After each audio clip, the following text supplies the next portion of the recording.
ವಕ್ರತುಂಡ ಮಹಾಕಾಯ ಸೂರ್ಯಕೋಟಿ ಸಮಪ್ರಭ ನಿರ್ವಿಘ್ನಂ ಕುರು ಮೇ ದೇವ ಸರ್ವಕಾರ್ಯೇಷು ಸರ್ವದಾ ಭಕ್ತಮಾನಸ ಹಂಸಾಯ ಸಚ್ಚಿದಾನಂದರೂಪಿಣೆ ನಮಃ ಶಂಕರಲಿಂಗಾಯ ನಮಃ ಸದ್ಗುರುಮೂರ್ತೆ. ಅಪ್ಪ ಅವರ ಪಾದಾರವಿಂದಗಳಲ್ಲಿ ಭಕ್ತಿಪೂರ್ವಕ ನಮನಗಳನ್ನು ಸಲ್ಲಿಸುತ್ತಾ ಗುರುಭಕ್ತರಾದ ತಮ್ಮೆಲ್ಲರಿಗೂ ಪ್ರೀತಿಪೂರ್ವಕ ನಮನಗಳನ್ನು ಸಲ್ಲಿಸಿ ಇಂದಿನ ಸತ್ಸಂಗವನ್ನು ಆರಂಭ ಮಾಡುತ್ತಾ ಇದ್ದೇನೆ.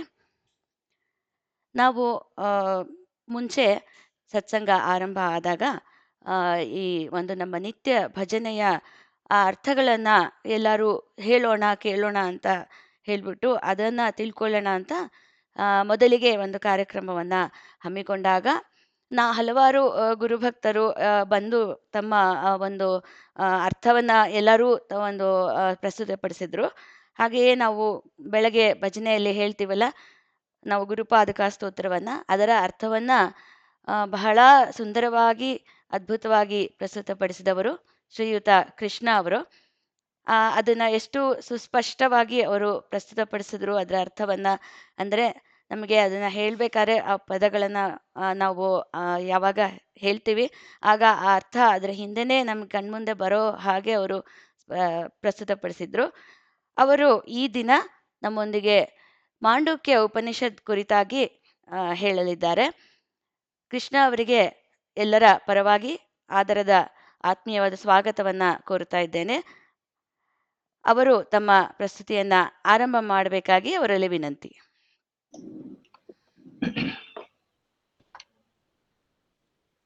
ಭಕ್ತಮಾನಸ ಹಂಸಾಯ ಸಚ್ಚಿದಾನಂದ ರೂಪಿಣೆ ನಮಃ ಶಂಕರಲಿಂಗಾಯ ನಮಃ ಸದ್ಗುರು ಮೂರ್ತಯೇ. ಬೋಧರೂಪಾಯ ಶಾಂತಾಯ ಆನಂದಾಮೃತ ವರ್ಷಿಣೆ ಸಾಧು ಶಂಕರಲಿಂಗಾಯ ಮಂಗಲಂ ಶುಭಮಂಗಲಂ. ಮಂಗಲಂ ಗುರುನಾಥಾಯ ಪರಬ್ರಹ್ಮ ಸ್ವರೂಪಿಣೆ ಸ್ವಾಮಿ ಶಂಕರಲಿಂಗಾಯ ಭಕ್ತೋದ್ಧಾಯ ಮಂಗಲಂ. ಆತ್ಮಾರಾಮಂ ನಿಜಾನಂದಂ ಶೋಕಮೋಹ ವಿವರ್ಜಿತಂ ಸ್ಮರಾಮಿ ಮನಸಾ ನಿತ್ಯಂ ವೆಂಕಟಾಚಲ ದೇಶಿಕಂ. ಭಗವಚ್ಚಿಂತನೆ, ಸದ್ವಿಚಾರ ವಿನಿಮಯ, ವೇದಾಂತ ವಿಷಯ ಚರ್ಚೆ, ಮಹಾತ್ಮರ ಜೀವನ ಮತ್ತೆ ಸಂದೇಶ, ನಾಮಸ್ಮರಣೆ, ಸಂಕೀರ್ತನೆ ಇತ್ಯಾದಿ ಕಾರ್ಯಕ್ರಮಗಳ ಒಂದು ವೇದಿಕೆಯಾಗಿ ಅದನ್ನ ನಿರ್ಮಿಸಿಕೊಟ್ಟಂತಹ ನಮ್ಮ ಅಪ್ಪ ಶಂಕರಲಿಂಗನಿಗೆ ಭಕ್ತಿಪೂರ್ವಕವಾದ ನಮಸ್ಕಾರಗಳನ್ನು ಸಲ್ಲಿಸುತ್ತಾ, ಇಲ್ಲಿ ಸೇರಿರೋರಂತಾರೆ ಎಲ್ಲರೂ ನಮೋ ಜ್ಯೇಷ್ಠಾಯ ಚ ಕನಿಷ್ಠಾಯ ಚ, ಎಲ್ಲರಿಗೂ ನಮಸ್ಕಾರ. ಎಲ್ಲರಲ್ಲೂ ಇರುವ ಆ ಒಂದು ಚೈತನ್ಯಕ್ಕೆ ನಮೋ ನಮಃ. ಇದೊಂದು ಸುಯೋಗ. ಅರ್ಹತೆ ಇದೆಯೋ ಇಲ್ಲೋ ಗೊತ್ತಿಲ್ಲ. ಉಪನಿಷತ್ತು ಅಂದ್ರೆ ಬಹಳ ದೊಡ್ಡದು. ಅದ್ರ ಕುರಿತಾಗಿ ಮಾತಾಡೋದು ಅಂದ್ರೆ ಅದಕ್ಕೆ ವಿಶೇಷವಾದ ಸಾಧನೆ ಬೇಕು. ಅದನ್ನೆಲ್ಲ ಹೊಂದಿಲ್ಲ. ಅಪ್ಪ ಹೇಗ್ ನುಡಿಸ್ತಾನೋ ಹಾಗೆ ಬರುತ್ತೆ ಇದು. ಉಪನಿಷತ್ತು ಅಂತಂದ್ರೆ ಒಂದ್ ಸ್ವಲ್ಪ ಹಿನ್ನೆಲೆ ತಿಳ್ಕೊಂಡು ಅದ್ರ ಬಗ್ಗೆ ಒಂಚೂರು ಚರ್ಚೆ ಮಾಡೋಣ. ಇದು ಉಪನಿಷತ್ತು ಅನ್ನೋದು ನಮಗೆಲ್ಲ ತಿಳಿದಿರೋ ಹಾಗೆ ವೇದಗಳ ಕೊನೆಯ ಭಾಗದಲ್ಲಿ ಬರುವಂಥದ್ದು. ವೇದಗಳ ಕೊನೆಯ ಭಾಗ ಅಂತಂದ್ರೆ ವೇದಗಳನ್ನ 4 ಭಾಗಗಳಾಗಿ ವಿಂಗಡಿಸಬಹುದು. ಇದು ಋಗ್ವೇದ ಯಜುರ್ವೇದ ಅನ್ನೋದು ಒಂದು ರೀತಿ. ಪ್ರತಿಯೊಂದು ವೇದದಲ್ಲೂ, ಋಗ್ವೇದದಲ್ಲಿ, ಯಜುರ್ವೇದದಲ್ಲಿ, ಸಾಮವೇದದಲ್ಲಿ ಮತ್ತೆ ಅಥರ್ವಣ ವೇದದಲ್ಲಿ ಸಂಹಿತೆ, ಬ್ರಾಹ್ಮಣ, ಆರಣ್ಯಕ ಮತ್ತೆ ಉಪನಿಷತ್ ಅಂತ ಸಂಹಿತಾ ಭಾಗ ಮಂತ್ರಗಳೆಲ್ಲ ಇರುತ್ತೆ ದೇವತೆಯನ್ನ ಕುರಿತಾಗಿ. ಬ್ರಾಹ್ಮಣದಲ್ಲಿ ಯಜ್ಞ ಯಾಗಾದಿಗಳ ಬಗ್ಗೆ ವಿಚಾರ ಇರುತ್ತೆ. ಆರಣ್ಯಕದಲ್ಲಿ ಉಪಾಸನೆ ದೀರ್ಘವಾಗಿರುತ್ತೆ. ಎಷ್ಟೋ ಕಡೆ ಬ್ರಾಹ್ಮಣದ ಕೊನೆಯ ಭಾಗ ಮತ್ತೆ ಆರಣ್ಯಕದ ಕೊನೆಯ ಭಾಗವಾಗಿ ಉಪನಿಷತ್ತುಗಳು ಬರ್ತವೆ. ಪ್ರತ್ಯೇಕವಾಗಿ ಉಪನಿಷತ್ತುಗಳು ಇರ್ತವೆ. ಉಪನಿಷತ್ತು ಅನ್ನೋ ಪದವನ್ನ ನಾವು ಗಮನಿಸಿದಾಗ, ಅದರ ಉತ್ಪತ್ತಿ ಏನು, ಅದರ ಅರ್ಥ ಏನು ಅಂತ ಗಮನಿಸಿದಾಗ ಎಲ್ರಿಗೂ ತಿಳಿದಿರುವಂತಹ ವಿಷಯನೇ. ಉಪನಿಷತ್ತು ಅನ್ನೋದು ಉಪ, ನಿ ಮತ್ತೆ ಸತ್, ಈ 3 ಪದಗಳಿಂದ ಕೂಡಿ ಆಗಿರುವಂತಹ ಒಂದು ಸಂಯೋಗ ಪದ. ಉಪ ಅಂದ್ರೆ ಹತ್ತಿರ. ಇಲ್ಲಿ ಯಾರ ಹತ್ತಿರ ಅನ್ನೋದು ಎಲ್ರಿಗೂ ತಿಳಿದಿರೋದೆ, ಗುರುವಿನ ಹತ್ತಿರ, ಯೋಗ್ಯವಾದ ಗುರುವಿನ ಹತ್ತಿರ. ನೀ ಅಂತಂದ್ರೆ ನಿಷ್ಠೆಯಿಂದ ಅಂತ, ನಿಶ್ಚಲವಾದ ಮನಸ್ಸಿನಿಂದ ಅಂತ, ಸ್ಥಾಯಿಯಾಗಿರುವಂಥದ್ದು ಅಂತ. ಯಾವ ರೀತಿಯಾದ ನಿಶ್ಚಯ ಮನಸ್ಸು ಇರಬೇಕು ಅಂತಂದ್ರೆ, ಹೇಗೆ ನಚಿಕೇತನಿಗೆ ಯಮನ ಹತ್ರ ಪ್ರಶ್ನೆಗಳನ್ನ ಕೇಳಬೇಕಾದ್ರೆ ನಿಶ್ಚಯವಾದ ನಿಶ್ಚಲವಾದ ಮನಸ್ಸಿತ್ತೋ, ಯಮ ಯಾವುದೇ ಆಮಿಷವನ್ನ ಒಡ್ಡಿದ್ರು ಅದು ಯಾವುದಕ್ಕೂ ಮನಸ್ಸು ಕೊಡದೆ ನನ್ನ 3 ಪ್ರಶ್ನೆಗಳಿಗೆ ನೀನು ಉತ್ತರ ಕೊಡು ಯಮ ಅಂತ ಕೇಳಿದ್ನೋ, ಆ ರೀತಿಯ ನಿಷ್ಠೆ ಮತ್ತೆ ನಿಶ್ಚಯತ್ವ ಅವೆರಡೂ ಇರಬೇಕು. ಆ ಒಂದು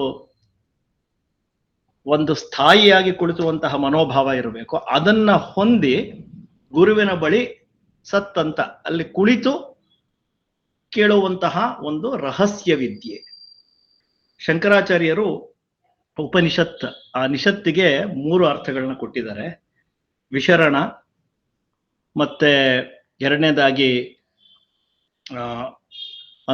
ಇನ್ನೂ ಎರಡನೇದೊಂದು ಬರುತ್ತೆ, ಮೂರನೇದಾಗಿ ಗತಿ ಅಂತ, ಎರಡನೇದಾಗಿ ಆ ಪದ ಮರ್ತು ಹೋಗ್ತಾ ಇದೆ. ನಿಮ್ಮ 3 ಅರ್ಥಗಳನ್ನ ಕೊಡ್ತಾರೆ. ವಿಶರಣ ಅಂತ ಅಂದ್ರೆ ನಾಶ ಅಂತ, ಎರಡನೇದಕ್ಕೆ ಅದು ಸಡಿಲುವಿಕೆ ಅಂತ ಆಗುತ್ತೆ, ಮೂರನೇದು ಗತಿ ಅಂದ್ರೆ ಮಾರ್ಗ ಅಂತ. ನಾಶ ಅಂತಂದ್ರೆ ಯಾವುದು? ಉಪನಿಷತ್ ಅಂತ ಹೇಳ್ತಾ ಇದೀವಿ, ಆದ್ರೆ ನಾಶ ಅಂತ ಹೇಳ್ತಿದೀವಲ್ಲ ಅಂತಂದ್ರೆ ಶಂಕರಾಚಾರ್ಯರೇ ಅಜ್ಞಾನದ ನಾಶ ಅಂತ ಹೇಳಿದ್ದಾರೆ ಒಂದು.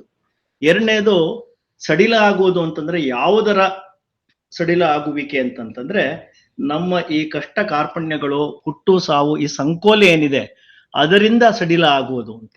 ಮೂರನೇದು ಮಾರ್ಗ. ಯಾವುದಕ್ಕೆ ಮಾರ್ಗ ಅಂದ್ರೆ ಮುಕ್ತಿಗೆ ಮಾರ್ಗ. ಹೀಗೆ ಉಪನಿಷತ್ ಅನ್ನುವ ಪದಕ್ಕೆ 3 ಅರ್ಥಗಳನ್ನ ಶಂಕರಾಚಾರ್ಯರೇ ಸೂಚಿಸಿದ್ದಾರೆ. ಮತ್ತು ಒಂದೆರಡು ಉಪನಿಷತ್ತಲ್ಲಿ ಅವರೇ ಹೇಳ್ತಾರೆ, ಉಪನಿಷತ್ ಅಂದ್ರೆ ಬ್ರಹ್ಮವಿದ್ಯೆನೇ ಅದು, ಆತ್ಮವಿದ್ಯೆನೇ ಅದು ಅಂತ.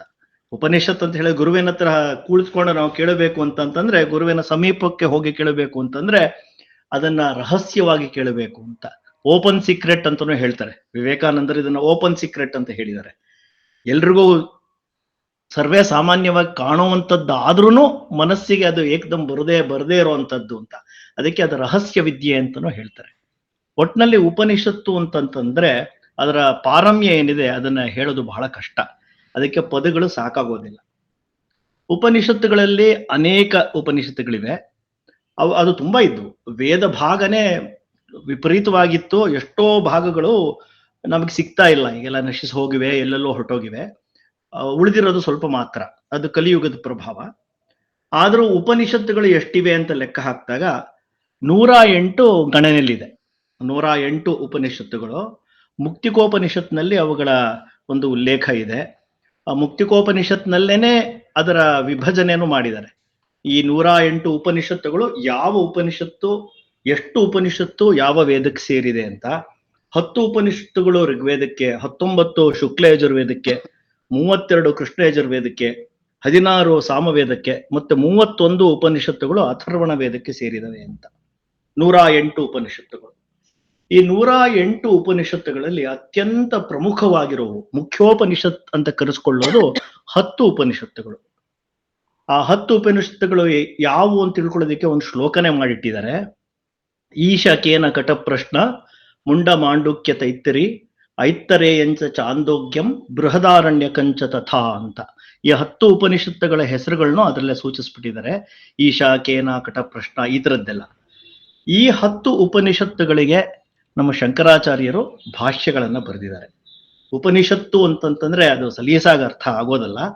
ಮತ್ತೆ ಆ ಪದಗಳು, ಆ ಪದಗಳ ಅರ್ಥ ಸಾಮಾನ್ಯವಾಗಿ ಏನ್ ಅರ್ಥ ಉಳಿಯುತ್ತೆ ಆ ಅರ್ಥ ಇರ್ಲಿಕ್ಕಿಲ್ಲ. ಅದಕ್ಕೆ ವಿಶೇಷವಾದ ಅರ್ಥವೇ ಇರುತ್ತೆ. ಹಾಗಾಗಿ ಅದಕ್ಕೆ ಭಾಷ್ಯದ ಅಗತ್ಯ ಇದ್ದೇ ಇದೆ. ಭಾಷ್ಯವಿಲ್ಲದೆ ಅದನ್ನು ಅರ್ಥ ಮಾಡ್ಕೊಳ್ಳೋದು, ಸರಿಯಾದ ಅರ್ಥ ಆಗದೇ ಇರುವಂತಹ ಒಂದು ಸನ್ನಿವೇಶ ಕೂಡ ಇರುತ್ತೆ. ಅದನ್ನ ಬರೆದು ಮಹದುಪಕಾರ ಮಾಡಿದ್ದಾರೆ. ಇಡೀ ಜನಗಳಿಗೇನೆ, ಇಡೀ ವಿಶ್ವದ ಜನಗಳಿಗೇನೆ ಮಹದುಪಕಾರ ಮಾಡಿದ್ದಾರೆ. ಹಾಗೇನೆ ಈ 10 ಉಪನಿಷತ್ತುಗಳ ಜೊತೆಗೆ ಶ್ವೇತಾಶ್ವತರ ಉಪನಿಷತ್ತು ಅಂತ ಇದೆ. ಅದು 11ನೇ ಉಪನಿಷತ್ತು. ಅವ್ರು ಬರ್ದಿಯರೆ ಅರ್ಥ ಅಂತಿದೆ, ಆದ್ರೆ ಅದ್ರ ಬಗ್ಗೆ ಸ್ವಲ್ಪ ವಿವಾದ ಇದೆ. ಅವರು ಮೂಲದಲ್ಲಿ ಬರ್ದಿರಬಹುದು, ಆಮೇಲೆ ಎಷ್ಟೋ ತಿದ್ದುಪಡಿ ಆಗಿದಾವೆ. ಅಥವಾ ಪೀಠದಲ್ಲಿ ಬರುವಂತಹ ಬೇರೆ ಶಂಕರಾಚಾರ್ಯರು, ಈಗ ಪೀಠದಲ್ಲಿ ಬರೋರ್ನೆಲ್ಲ ಶಂಕರಾಚಾರ್ಯರು ಅಂತ ಹೇಗೆ ಹೇಳ್ತಾರೆ, ಅವ್ರು ಯಾರ ಈ ಶ್ವೇತಾಶ್ವತರ ಉಪನಿಷತ್ತಿಗೆ ಅರ್ಥ ಬರ್ದಿರಬಹುದು ಅನ್ನೋ ಒಂದು ಶಂಕೆ ಇದೆ. ಮತ್ತೆ ಉಪನಿಷತ್ತುಗಳು ಇದರ ಪಾರಮ್ಯ ಹೇಗೆ ಅಂತಂದ್ರೆ, ನಾವು ನಮ್ಮ ಇಡೀ ಧರ್ಮವನ್ನ ನಾವು ಆಧಾರವಾಗಿ ಇಟ್ಕೊಂಡಿರೋದು ವೇದಗಳಲ್ಲಿ. ನಂತರ ನಾವು ಮುಕ್ತಿಗೆ ಅಂತ ಹೇಳಿದಾಗ ಪ್ರಸ್ಥಾನತ್ರಯ ಅಂತ ಹೇಳ್ತೀವಿ. ಪ್ರಸ್ಥಾನ ಅಂತಂದ್ರೆ ಅನೇಕ ಅರ್ಥಗಳಿವೆ. ಅದರಲ್ಲಿ ಒಂದು ಅರ್ಥ ಮಾರ್ಗ ಅಂತ ಇದೆ, ಉಗಮ ಅಂತ ಇದೆ, ಯಾವ್ದಾರು ತಗೋಬಹುದು. ಉಪನಿಷತ್ತು, ಭಗವದ್ಗೀತೆ ಮತ್ತೆ ಬ್ರಹ್ಮಸೂತ್ರಗಳು ಅಂತ ಇವು 3 ಪ್ರಸ್ಥಾನತ್ರಯ ಅಂತ ಕರೀತಾರೆ.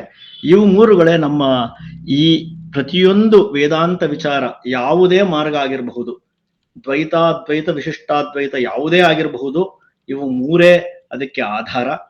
ಪ್ರತಿಯೊಂದು ಈ ಒಂದು ಸ್ಕೂಲ್ ಆಫ್ ಥಾಟ್ ಅಂತ ಏನ್ ಕರೀತಾರೆ, ಆ ಒಂದು ಸಿದ್ಧಾಂತದ ಪ್ರವರ್ತಕರು ಅರ್ಥ ಬರೆದಿದ್ದಾರೆ, ಭಾಷ್ಯ ಬರೆದಿದ್ದಾರೆ.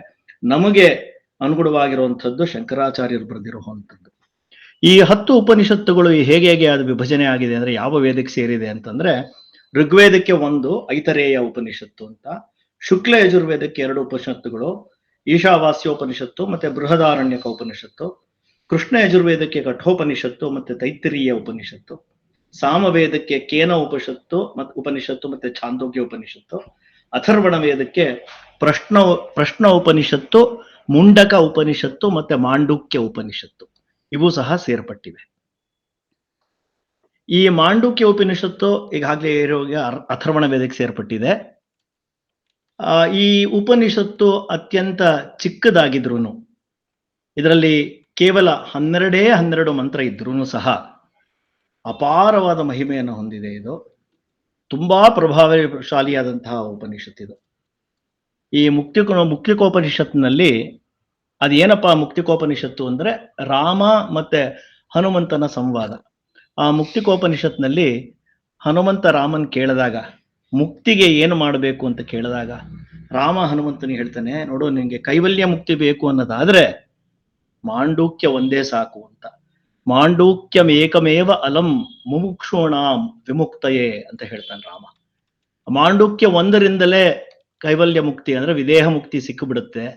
ಅದನ್ನು ಓದಿದ ಮೇಲೂ ನಿನಗೆ ಸಿಕ್ಲಿಲ್ಲ, ಅದನ್ನ ಅನುಸಂಧಾನ ಮಾಡಿದ ಮೇಲೂ ಸಿಕ್ಲಿಲ್ಲ ಅಂತಂದ್ರೆ ಇನ್ನು ಮಿಕ್ಕಂತಹ ಬೇರೆ 10 ಉಪನಿಷತ್ತುಗಳನ್ನ ಓದಬಹುದು. ಅದೂ ಆಗ್ಲಿಲ್ಲ ಅಂದ್ರೆ ನಂತರ ಇನ್ನೂ ಒಂದಷ್ಟು ಉಪನಿಷತ್ತುಗಳು ಅಂತ, ಹಾಗೆ ಒಟ್ಟು 108 ಉಪನಿಷತ್ತುಗಳ ಉಲ್ಲೇಖನೂ ಅದರಲ್ಲಿ ಬಂದಿದೆ ಮುಕ್ತಿಕೋಪನಿಷತ್ನಲ್ಲಿ. ಇದು 12 ಮಂತ್ರ ಇದೆ ಅಂತ ಹೇಳಿದೆ, ಆದ್ರೆ ಅತ್ಯಂತ ಪ್ರಭಾವಶಾಲಿಯಾಗಿದೆ ಅಂತ ಹೇಳಿದೆ. ಅದರ ಅರ್ಥ ಆ 12 ಮಂತ್ರಗಳನ್ನ ಅರ್ಗಿಸ್ಕೊಳ್ಳೋದು ಬಹಳ ಕಷ್ಟ, ಅದೇನಷ್ಟು ಸುಲಭ ಅಲ್ಲ. ಹಾಗಾಗಿ ಗೌಡಪಾದರು ಶಂಕರಾಚಾರ್ಯರ ಪರಮ ಗುರುಗಳು, ಅವರು ಕಾರಿಕೆ ಬರೆದಿದ್ದಾರೆ, ಮಾಂಡೂಕ್ಯ ಕಾರಿಕಾ ಅಂತ ಬರೆದಿದ್ದಾರೆ. ಅದನ್ನ ಗೌಡಪಾದ ಕಾರಿಕಾ ಅಂತಾನೂ ಕರೀತಾರೆ. ಅದನ್ನ ರಚಿಸಿ ಲೋಕಕ್ಕೆ ಉಪಕಾರ ಮಾಡಿದ್ದಾರೆ. ಆ ಮಾಂಡೂಕ್ಯ ಕಾರಿಕಕ್ಕೆ ಆದಿಶಂಕರಾಚಾರ್ಯರು ಭಾಷ್ಯವನ್ನು ಬರೆದಿದ್ದಾರೆ. ಕಾರಿಕೆ ಅಂತಂದ್ರೆ ಶ್ಲೋಕಬದ್ಧವಾಗಿ ಮೂಲ ತತ್ವವನ್ನ ತಿಳಿಯೋಕೆ ಇರುವಂತಹ ರಚನಾಕ್ರಮ. ಮೂಲ ತತ್ವವನ್ನ ಅದು ಸ್ಟ್ರಾಂಗ್ ಡಿಕಾಕ್ಷನ್ ಇದ್ದಂಗೆ, ಅದಕ್ಕೆ ಹಾಲು ಬೆರೆಸ್ಕೊಂಡು ಕುಡಿಯಬೇಕು.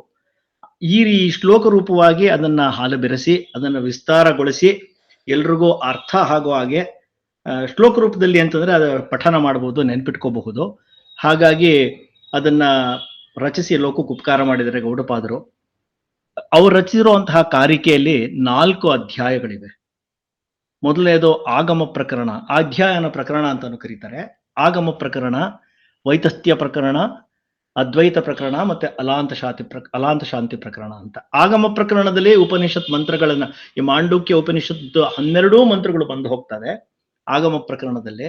ಆಮೇಲೆ ವೈತಥ್ಯ ಪ್ರಕರಣದಲ್ಲಿ ಜಗತ್ತಿನ ಮಿಥ್ಯತೆ ಬಗ್ಗೆ ಅವರು ಸವಿಸ್ತಾರವಾಗಿ ತಿಳಿಸಿದ್ದಾರೆ ಗೌಡಪಾದರು. ಎಲ್ಲವೂ ಮಿಥ್ಯಾ ಅಂತ ಅವರು ಸಾಧಿಸ್ತಾರೆ, ಆದ್ರೆ ಅದ್ವೈತ ಮಿಥ್ಯಾ ಅಲ್ಲ. ಅದಕ್ಕೆ ಅದ್ವೈತ ಪ್ರಕರಣ ಅನ್ನೋದೇ ಒಂದು ಬೇರೆ, ಅದ್ವೈತ ಪ್ರಕರಣ ಅಂತ ಒಂದು ಚಾಪ್ಟರೇ ಇದೆ. ಕಡೆಯಲ್ಲಿ ಅಲಾತ ಶಾಂತಿ ಪ್ರಕರಣ ಅಂತ. ಅದು ಆಗಿನ ಸಮಯದಲ್ಲಿ ಬೌದ್ಧರ ಒಂದು ಪ್ರಭಾವ ಇತ್ತು. ಎಷ್ಟೋ ಬೌದ್ಧರ ಒಂದು ಶಬ್ದಗಳನ್ನೇ ಉಪಯೋಗಿಸಿ ಹೇಗೆ ವೇದಾಂತ ಉತ್ಕೃಷ್ಟವಾಗಿದೆ ಅಂತ ನಿರೂಪಣೆ ಮಾಡಿದ್ದಾರೆ. ಅದು ಅಲಾಂತ ಶಾಂತಿ ಪ್ರಕರಣದಲ್ಲಿ ಬರುತ್ತೆ. ಅಲಾತ ಶಾಂತಿ ಅನ್ನೋದು ಅಲಾತ ಅನ್ನೋದು ಬೌದ್ಧರು ಉಪಯೋಗಿಸುವಂತಹ ಒಂದು ಪ್ರಕ್ರಿಯೆ, ಅದನ್ನ ಅವರ ಸಿದ್ಧಾಂತವನ್ನು ತಿಳಿಸ್ಕೊಡೋದಿಕ್ಕೆ. ಅಲಾತ ಶಾಂತಿ ಪ್ರಕರಣ ಅಂತ ಬರೆದಿದ್ದಾರೆ. ಶಂಕರಾಚಾರ್ಯರು ಎಲ್ಲದಕ್ಕೂ ಭಾಷ್ಯವನ್ನು ಬರೆದು ಲೋಕಕ್ಕೆ ಉಪಕಾರ ಮಾಡಿದ್ದಾರೆ. ನಾವು ಈ ಸತ್ಸಂಗದಲ್ಲಿ ಕಾರಿಕೆಯನ್ನು ತಗೊಳ್ತಾ ಇಲ್ಲ. ಕಾರಿಕೆ ಅತ್ಯಂತ ದೊಡ್ಡ ಗ್ರಂಥ, ಮೇರು ಗ್ರಂಥ. ಒಟ್ಟಾರೆ ಒಂದು ಹೆಚ್ಚು ಕಮ್ಮಿ ಒಂದು 210 ಶ್ಲೋಕಗಳಿವೆ. ಅದನ್ನ ತಗೋಬೇಕು ಅಂದ್ರೆ ಬಹುಶಃ ಒಂದು ವರ್ಷನೇ ಹಿಡಿಯುತ್ತೆ, ಅದು ಇನ್ನೂ ಜಾಸ್ತಿನೂ ಆಗ್ಬಹುದೇನೋ. ಹಾಗಾಗಿ ಆ ಕಾರಿಕೆಯನ್ನು ತಗೊಳ್ಳದೆ ಬರೀ ಮಾಂಡುಕ್ಯ ಮೂಲ ಮಂತ್ರವನ್ನು ತಗೊಂಡು ಈ ಪ್ರಕರಣಗಳಲ್ಲಿ ಮತ್ತೆ ಈ ಅನೇಕ ಗುರುಗಳು ಹೇಳಿರುವಂತಹ ಒಂದು ಉಪದೇಶ, ಒಂದು ಪುಸ್ತಕಗಳಲ್ಲಿ ಏನು ಕೊಟ್ಟಿದೆ ಅದನ್ನ ಆರಿಸ್ಕೊಂಡು ಹೇಳ್ತಾ ಇರೋದು. ಎಲ್ಲವೂ ಶಂಕರ ಭಾಷ್ಯ ಆಧಾರಿತ. ಮೂಲವಾಗಿ ರಾಮಕೃಷ್ಣಾಶ್ರಮ, ಅಮೆರಿಕ ವೇದಾಂತ ಸೊಸೈಟಿ ಅಲ್ಲಿಯ ಸ್ವಾಮಿ ಸರ್ವಪ್ರಿಯಾನಂದರು ಅವರು ಕೊಟ್ಟಿರೋ ಅಂತಹ ಭಾಷಣ, ಉಪದೇಶ. ಒಟ್ಟು ಒಂದು 70 ಎಪಿಸೋಡ್ ಇದೆ. ಅದು 1.5 ಗಂಟೆ ಒಂದೊಂದು ಎಪಿಸೋಡ್. ಅವರು ಆ ಕಾರಿಕೆಯನ್ನೇ ತಗೊಂಡು ಅವರು ತುಂಬಾ ಅಚ್ಚುಕಟ್ಟಾಗಿ, ಅದ್ಭುತವಾಗಿ, ಮನಸ್ಸಿಗೆ ಮುಟ್ಟೋ ಹಾಗೆ ಉಪನ್ಯಾಸ ಕೊಟ್ಟಿದ್ದಾರೆ. ಅದನ್ನ ಯಾರು ಬೇಕಾದ್ರೂ ಕೇಳಬಹುದು. ಐಪಾಡ್ ಅಲ್ಲಿ ಇದೆ. ಸರ್ವಪ್ರಿಯಾನಂದರು ವೇದಾಂತ ಸೊಸೈಟಿ ಅಂತ ಹಾಕಿದ್ರೆ ಬರುತ್ತೆ. 70 ಎಪಿಸೋಡ್ ಇದೆ. ಹಾಗೇನೆ ಹಿಂದೆ ಒಂದ್ಸಲಿ ಅರಾಸೆ ಅವರನ್ನು ಕೇಳಿದ್ದಾಗ ಈ ಉಪನಿಷತ್ತುಗಳ ಅರ್ಥ ತಿಳ್ಕೋಬೇಕು, ಯಾವ ಪುಸ್ತಕ ತಗೋಬಹುದು ಅಂತ ಕೇಳಿದಾಗ ಅವರು ಸ್ವಾಮಿ ರಾಮಕೃಷ್ಣಾಶ್ರಮದ ಸ್ವಾಮಿ ಆದಿದೇವಾನಂದರು ರಚಿಸಿರುವಂತಹ ಪುಸ್ತಕಗಳನ್ನ ಅವರು ಬಹಳ ಚೆನ್ನಾಗಿ ಅರ್ಥ ಬರೆದಿದ್ದಾರೆ. ಶ್ಲೋಕದಲ್ಲಿ ಏನಿದೆಯೋ ಅದೇ ಅರ್ಥವನ್ನು ಕೊಟ್ಟು ಅತ್ಯಂತ ಸಂಕ್ಷಿಪ್ತವಾಗಿ ಒಂದ್ ಸ್ವಲ್ಪ ವಿಸ್ತಾರ ಮಾಡಿದ್ದಾರೆ. ಬಹಳ ಚೆನ್ನಾಗಿದೆ ಅದು ಅಂತ ಹೇಳಿದ್ರು. ಹಾಗಾಗಿ ಸ್ವಾಮಿ ಸರ್ವಪ್ರಿಯಾನಂದರು ಹಾಗೂ ಸ್ವಾಮಿ ಆದಿದೇವಾನಂದರ ಆ ಒಂದು ಉಪನ್ಯಾಸ ಮತ್ತು ಬರಹ ಏನಿದೆ ಅದನ್ನು ತಗೊಂಡು, ಜೊತೆಗೆ ನಮ್ಮ ಅಧ್ಯಾತ್ಮ ಪ್ರಕಾಶನದ ಸ್ವಾಮಿ ಸಚ್ಚಿದಾನಂದೇಂದ್ರ ಸರಸ್ವತಿಗಳ ಪುಸ್ತಕವನ್ನು ಅಲ್ಲಲ್ಲಿ ಒಂದ್ ಸ್ವಲ್ಪ ನೋಡಿಕೊಂಡು ಮಾಡಿರುವಂತಹ ಒಂದು ಕೆಲಸ ಇದು. ಈ ಗ್ರಂಥ ಅಭ್ಯಾಸ, ಅದರಲ್ಲೂ ಉಪನಿಷತ್ ಅಭ್ಯಾಸ ಅಥವಾ ಭಾಷ್ಯ ಶಾಂತಿ ಅಂತೆಲ್ಲ ಆಗ್ಬೇಕಾದ್ರೆ ನಾವು ಮೊದಲಿಗೆ 4 ಅಂಶಗಳನ್ನ ತಿಳ್ಕೊಳ್ಳೇಬೇಕು. ಅದನ್ನ ಅನುಬಂಧ ಚತುಷ್ಟಯ ಅಂತ ಕರೀತಾರೆ. ಮೊದಲನೇದಾಗಿ ಇದನ್ನ ನಾವು ಈ ರಾಮರಾಯರು ಮಹಲಿಂಗನ ಅನುಭವಾಮೃತ ಹೇಳ್ಬೇಕಾದ್ರು ಇದು ಬಂದಿತ್ತು, ಇನ್ನೊಂದು ರೂಪದಲ್ಲಿ ಬಂದಿತ್ತು. ಇದನ್ನ ಹೇಳಬೇಕಾದ್ರೆ ಎಲ್ರಿಗೂ ಅರ್ಥ ಆಗತ್ತೆ. ಅನುಬಂಧ ಚತುಷ್ಟಯದಲ್ಲಿ ಮೊದಲನೇದಾಗಿ ಅಧಿಕಾರ. ಈ ಉಪನ್ಯಾಸ ಕೇಳೋದು, ಹೇಳೋದಾಗ್ಲಿ, ಈ ಗ್ರಂಥವನ್ನು ಅಭ್ಯಾಸ ಮಾಡೋದಾಗ್ಲಿ, ಅದಕ್ಕೆ ಅಧಿಕಾರ ಇರಬೇಕು. ಇದರಲ್ಲೇ ಸ್ವಲ್ಪ ಅಳುಕು. ಯಾಕೆಂದ್ರೆ ಅಧಿಕಾರ ಅಂತ ಹೇಳಿದಾಗ ಅವ್ರು ಹೇಳೋದು ಸಾಧನ ಚತುಷ್ಟಯ ಇರಬೇಕು ಅಂತ, ಹೊಂದಿರಲೇಬೇಕು ಅಂತ. ಅಂದ್ರೆ ನಿತ್ಯಾನಿತ್ಯ ವಸ್ತು ವಿವೇಕ, ವೈರಾಗ್ಯ, ಷಟ್ ಸಂಪತ್ತಿ ಮತ್ತೆ ಮುಮುಕ್ಷತ್ವ ಇವೆಲ್ಲವನ್ನು ಹೊಂದಿರಬೇಕು ಅಂತ. ಅವಾಗ್ಲೇ ಆ ಒಂದು ಕೇಳೋದಕ್ಕೆ ಅಧಿಕಾರ ಇದೆ, ಹೇಳೋದಕ್ಕೆ ಅಧಿಕಾರ ಇದೆ ಅಂತ. ಒಂದು ಅಧಿಕಾರ. ಎರಡನೇದು ವಿಷಯ. ಇದರಲ್ಲಿ ಏನು ವಿಷಯ ಹೇಳಿದೆ ಅನ್ನೋದನ್ನ ನಾವು ಸದಾ ಮನಸ್ಸಿನಲ್ಲಿ ಇಟ್ಕೊಂಡಿರ್ಬೇಕು. ಹಾಗಾಗಿ ಗ್ರಂಥಾಭ್ಯಾಸ ಅನುಕೂಲವಾಗುತ್ತೆ ಅಂತ. ಈ ವಿಷಯ ಅಂತ ಬಂದಾಗ ಇದರಲ್ಲಿರುವಂತಹ ವಿಷಯ ಬ್ರಹ್ಮಾತ್ಮ ಐಕ್ಯ, ಬ್ರಹ್ಮ ಮತ್ತು ಆತ್ಮ ಅದರ ಐಕ್ಯ, ಅದೇ ಇದರಲ್ಲಿರುವಂತಹ ವಿಷಯ. ಮತ್ತೆ ಮೂರನೇ ಅಂಶ ಪ್ರಯೋಜನ ಏನು, ಇದನ್ನು ತಿಳ್ಕೊಳ್ಳೋದ್ರಿಂದ ಏನ್ ಪ್ರಯೋಜನ, ಆ ಅಧಿಕಾರವನ್ನು ಹೊಂದಿದ್ವಿ, ಈ ವಿಷಯವನ್ನ ಅಭ್ಯಾಸ ಮಾಡಿದ್ವಿ, ಅದರಿಂದ ಬಂದಿರುವಂತಹ ಪ್ರಯೋಜನವಾದ್ರೆ ಏನು ಅಂತ ಹೇಳಿದ್ರೆ, ಈ ಬ್ರಹ್ಮಾತ್ಮ ಐಕ್ಯವನ್ನು ತಿಳ್ಕೊಂಡ್ರೆ ಆತ್ಯಂತಿಕ ದುಃಖ ನಿವೃತ್ತಿ, ಪರಮಾನಂದ ಪ್ರಾಪ್ತಿ ಅನ್ನೋದನ್ನ ಹೇಳಿದೆ ಪ್ರಯೋಜನ. ಈ ಉಪನಿಷತ್ತುಗಳನ್ನ ಅಭ್ಯಾಸ ಮಾಡೋದ್ರಿಂದ ಇದು ಸಿಗುತ್ತೆ ಅಂತ. ಮತ್ತೆ ಈ ಸಂಬಂಧ ಏನು, ಗ್ರಂಥಕ್ಕೂ ಮತ್ತೆ ಅಭ್ಯಾಸ ಮಾಡ್ತಾ ಇರೋರ್ಗೂ ಸಂಬಂಧ ಏನು ಅಂತಂದ್ರೆ ಬೋಧ್ಯ ಮತ್ತೆ ಬೋಧಕ ಸಂಬಂಧ ಅಂತ. ಯಾವುದೇ ಒಂದು ಗ್ರಂಥವನ್ನ, ಉಪನಿಷತ್ತನ್ನ ನಾವು ಓದಬೇಕಾದ್ರೆ ಈ ಚೌಕಟ್ಟನ್ನ ಇಟ್ಕೋಬೇಕು ಅಂತ. ಎಷ್ಟು ಅದ್ಭುತವಾಗಿ ರಚಿಸಿದಾರೆ ನೋಡಿ. ಅಧಿಕಾರ ಇರಬೇಕು, ವಿಷಯ ಸಮಗ್ರವಾಗಿ ಅರ್ಥವಾಗಬೇಕು, ಯಾವ ವಿಷಯವನ್ನ ಹೇಳಕ್ ಹೊರಟಿದ್ದಾರೆ ಅಂತ, ಅದರ ಪ್ರಯೋಜನ ತಿಳ್ಕೊಂಡು ನಾವು ಮನದಟ್ಟಾಗಿರ್ಬೇಕು, ಮತ್ತೆ ಏನು ಸಂಬಂಧ ಇದೆ ಅಂತ. ಅಲ್ಲಿ ಆ ಸಂಬಂಧ ಇವೆಲ್ಲ ಬಂದಾಗ ತನ್ನಿಂದ ತಾನೇ ಅದರ ಬಗ್ಗೆ ಒಂದು ಶ್ರದ್ಧೆ ಅನ್ನೋದು ಉಂಟಾಗತ್ತೆ. ಈ ಷಟ್ ಸಂಪತ್ತಿಯಲ್ಲಿ ಕಡೆಯದು ಶ್ರದ್ಧೆನೆ. ಆ ಶ್ರದ್ಧೆ ಅನ್ನೋದು ಮೂಡಬೇಕಾದ್ರೆ ಅತ್ಯಂತ ಅವಶ್ಯಕ. ಈ ಒಂದು ಚೌಕಟ್ಟನ್ನು ನಾವು ಮನಸ್ಸಿನಲ್ಲಿ ಇಟ್ಕೊಂಡು ಈ ಒಂದು ಗ್ರಂಥವನ್ನ, ಈ ಉಪನಿಷತ್ತನ್ನ ನಾವು ಒಂದ್ ಸ್ವಲ್ಪ ನೋಡೋದಿಕ್ಕೆ ಪ್ರಯತ್ನ ಪಡೋಣ. ಈ ಮಾಂಡುಕ್ಯ ಉಪನಿಷತ್ತು ಶುರು ಮಾಡೋ ಮುಂಚೆ ಶಾಂತಿ ಮಂತ್ರವನ್ನು ಹೇಳಬೇಕು. ಓಂ ಭದ್ರಂ ಕರ್ಣೇಭಿಃ ಶೃಣುಯಾಮ ದೇವಾಃ, ಭದ್ರಂ ಪಶ್ಯೇಮಾಕ್ಷಭಿರ್ಯಜತ್ರಾಃ, ಸ್ಥಿರೈರಂಗೈಸ್ತುಷ್ಟವಾಗುಂಸಸ್ತನೂಭಿಃ, ವ್ಯಶೇಮ ದೇವಹಿತಂ ಯದಾಯುಃ. ಸ್ವಸ್ತಿ ನ ಇಂದ್ರೋ ವೃದ್ಧಶ್ರವಾಃ, ಸ್ವಸ್ತಿ ನಃ ಪೂಷಾ ವಿಶ್ವವೇದಾಃ, ಸ್ವಸ್ತಿ ನಸ್ತಾರ್ಕ್ಷ್ಯೋ ಅರಿಷ್ಟನೇಮಿಃ, ಸ್ವಸ್ತಿ ನೋ ಬೃಹಸ್ಪತಿರ್ದಧಾತು.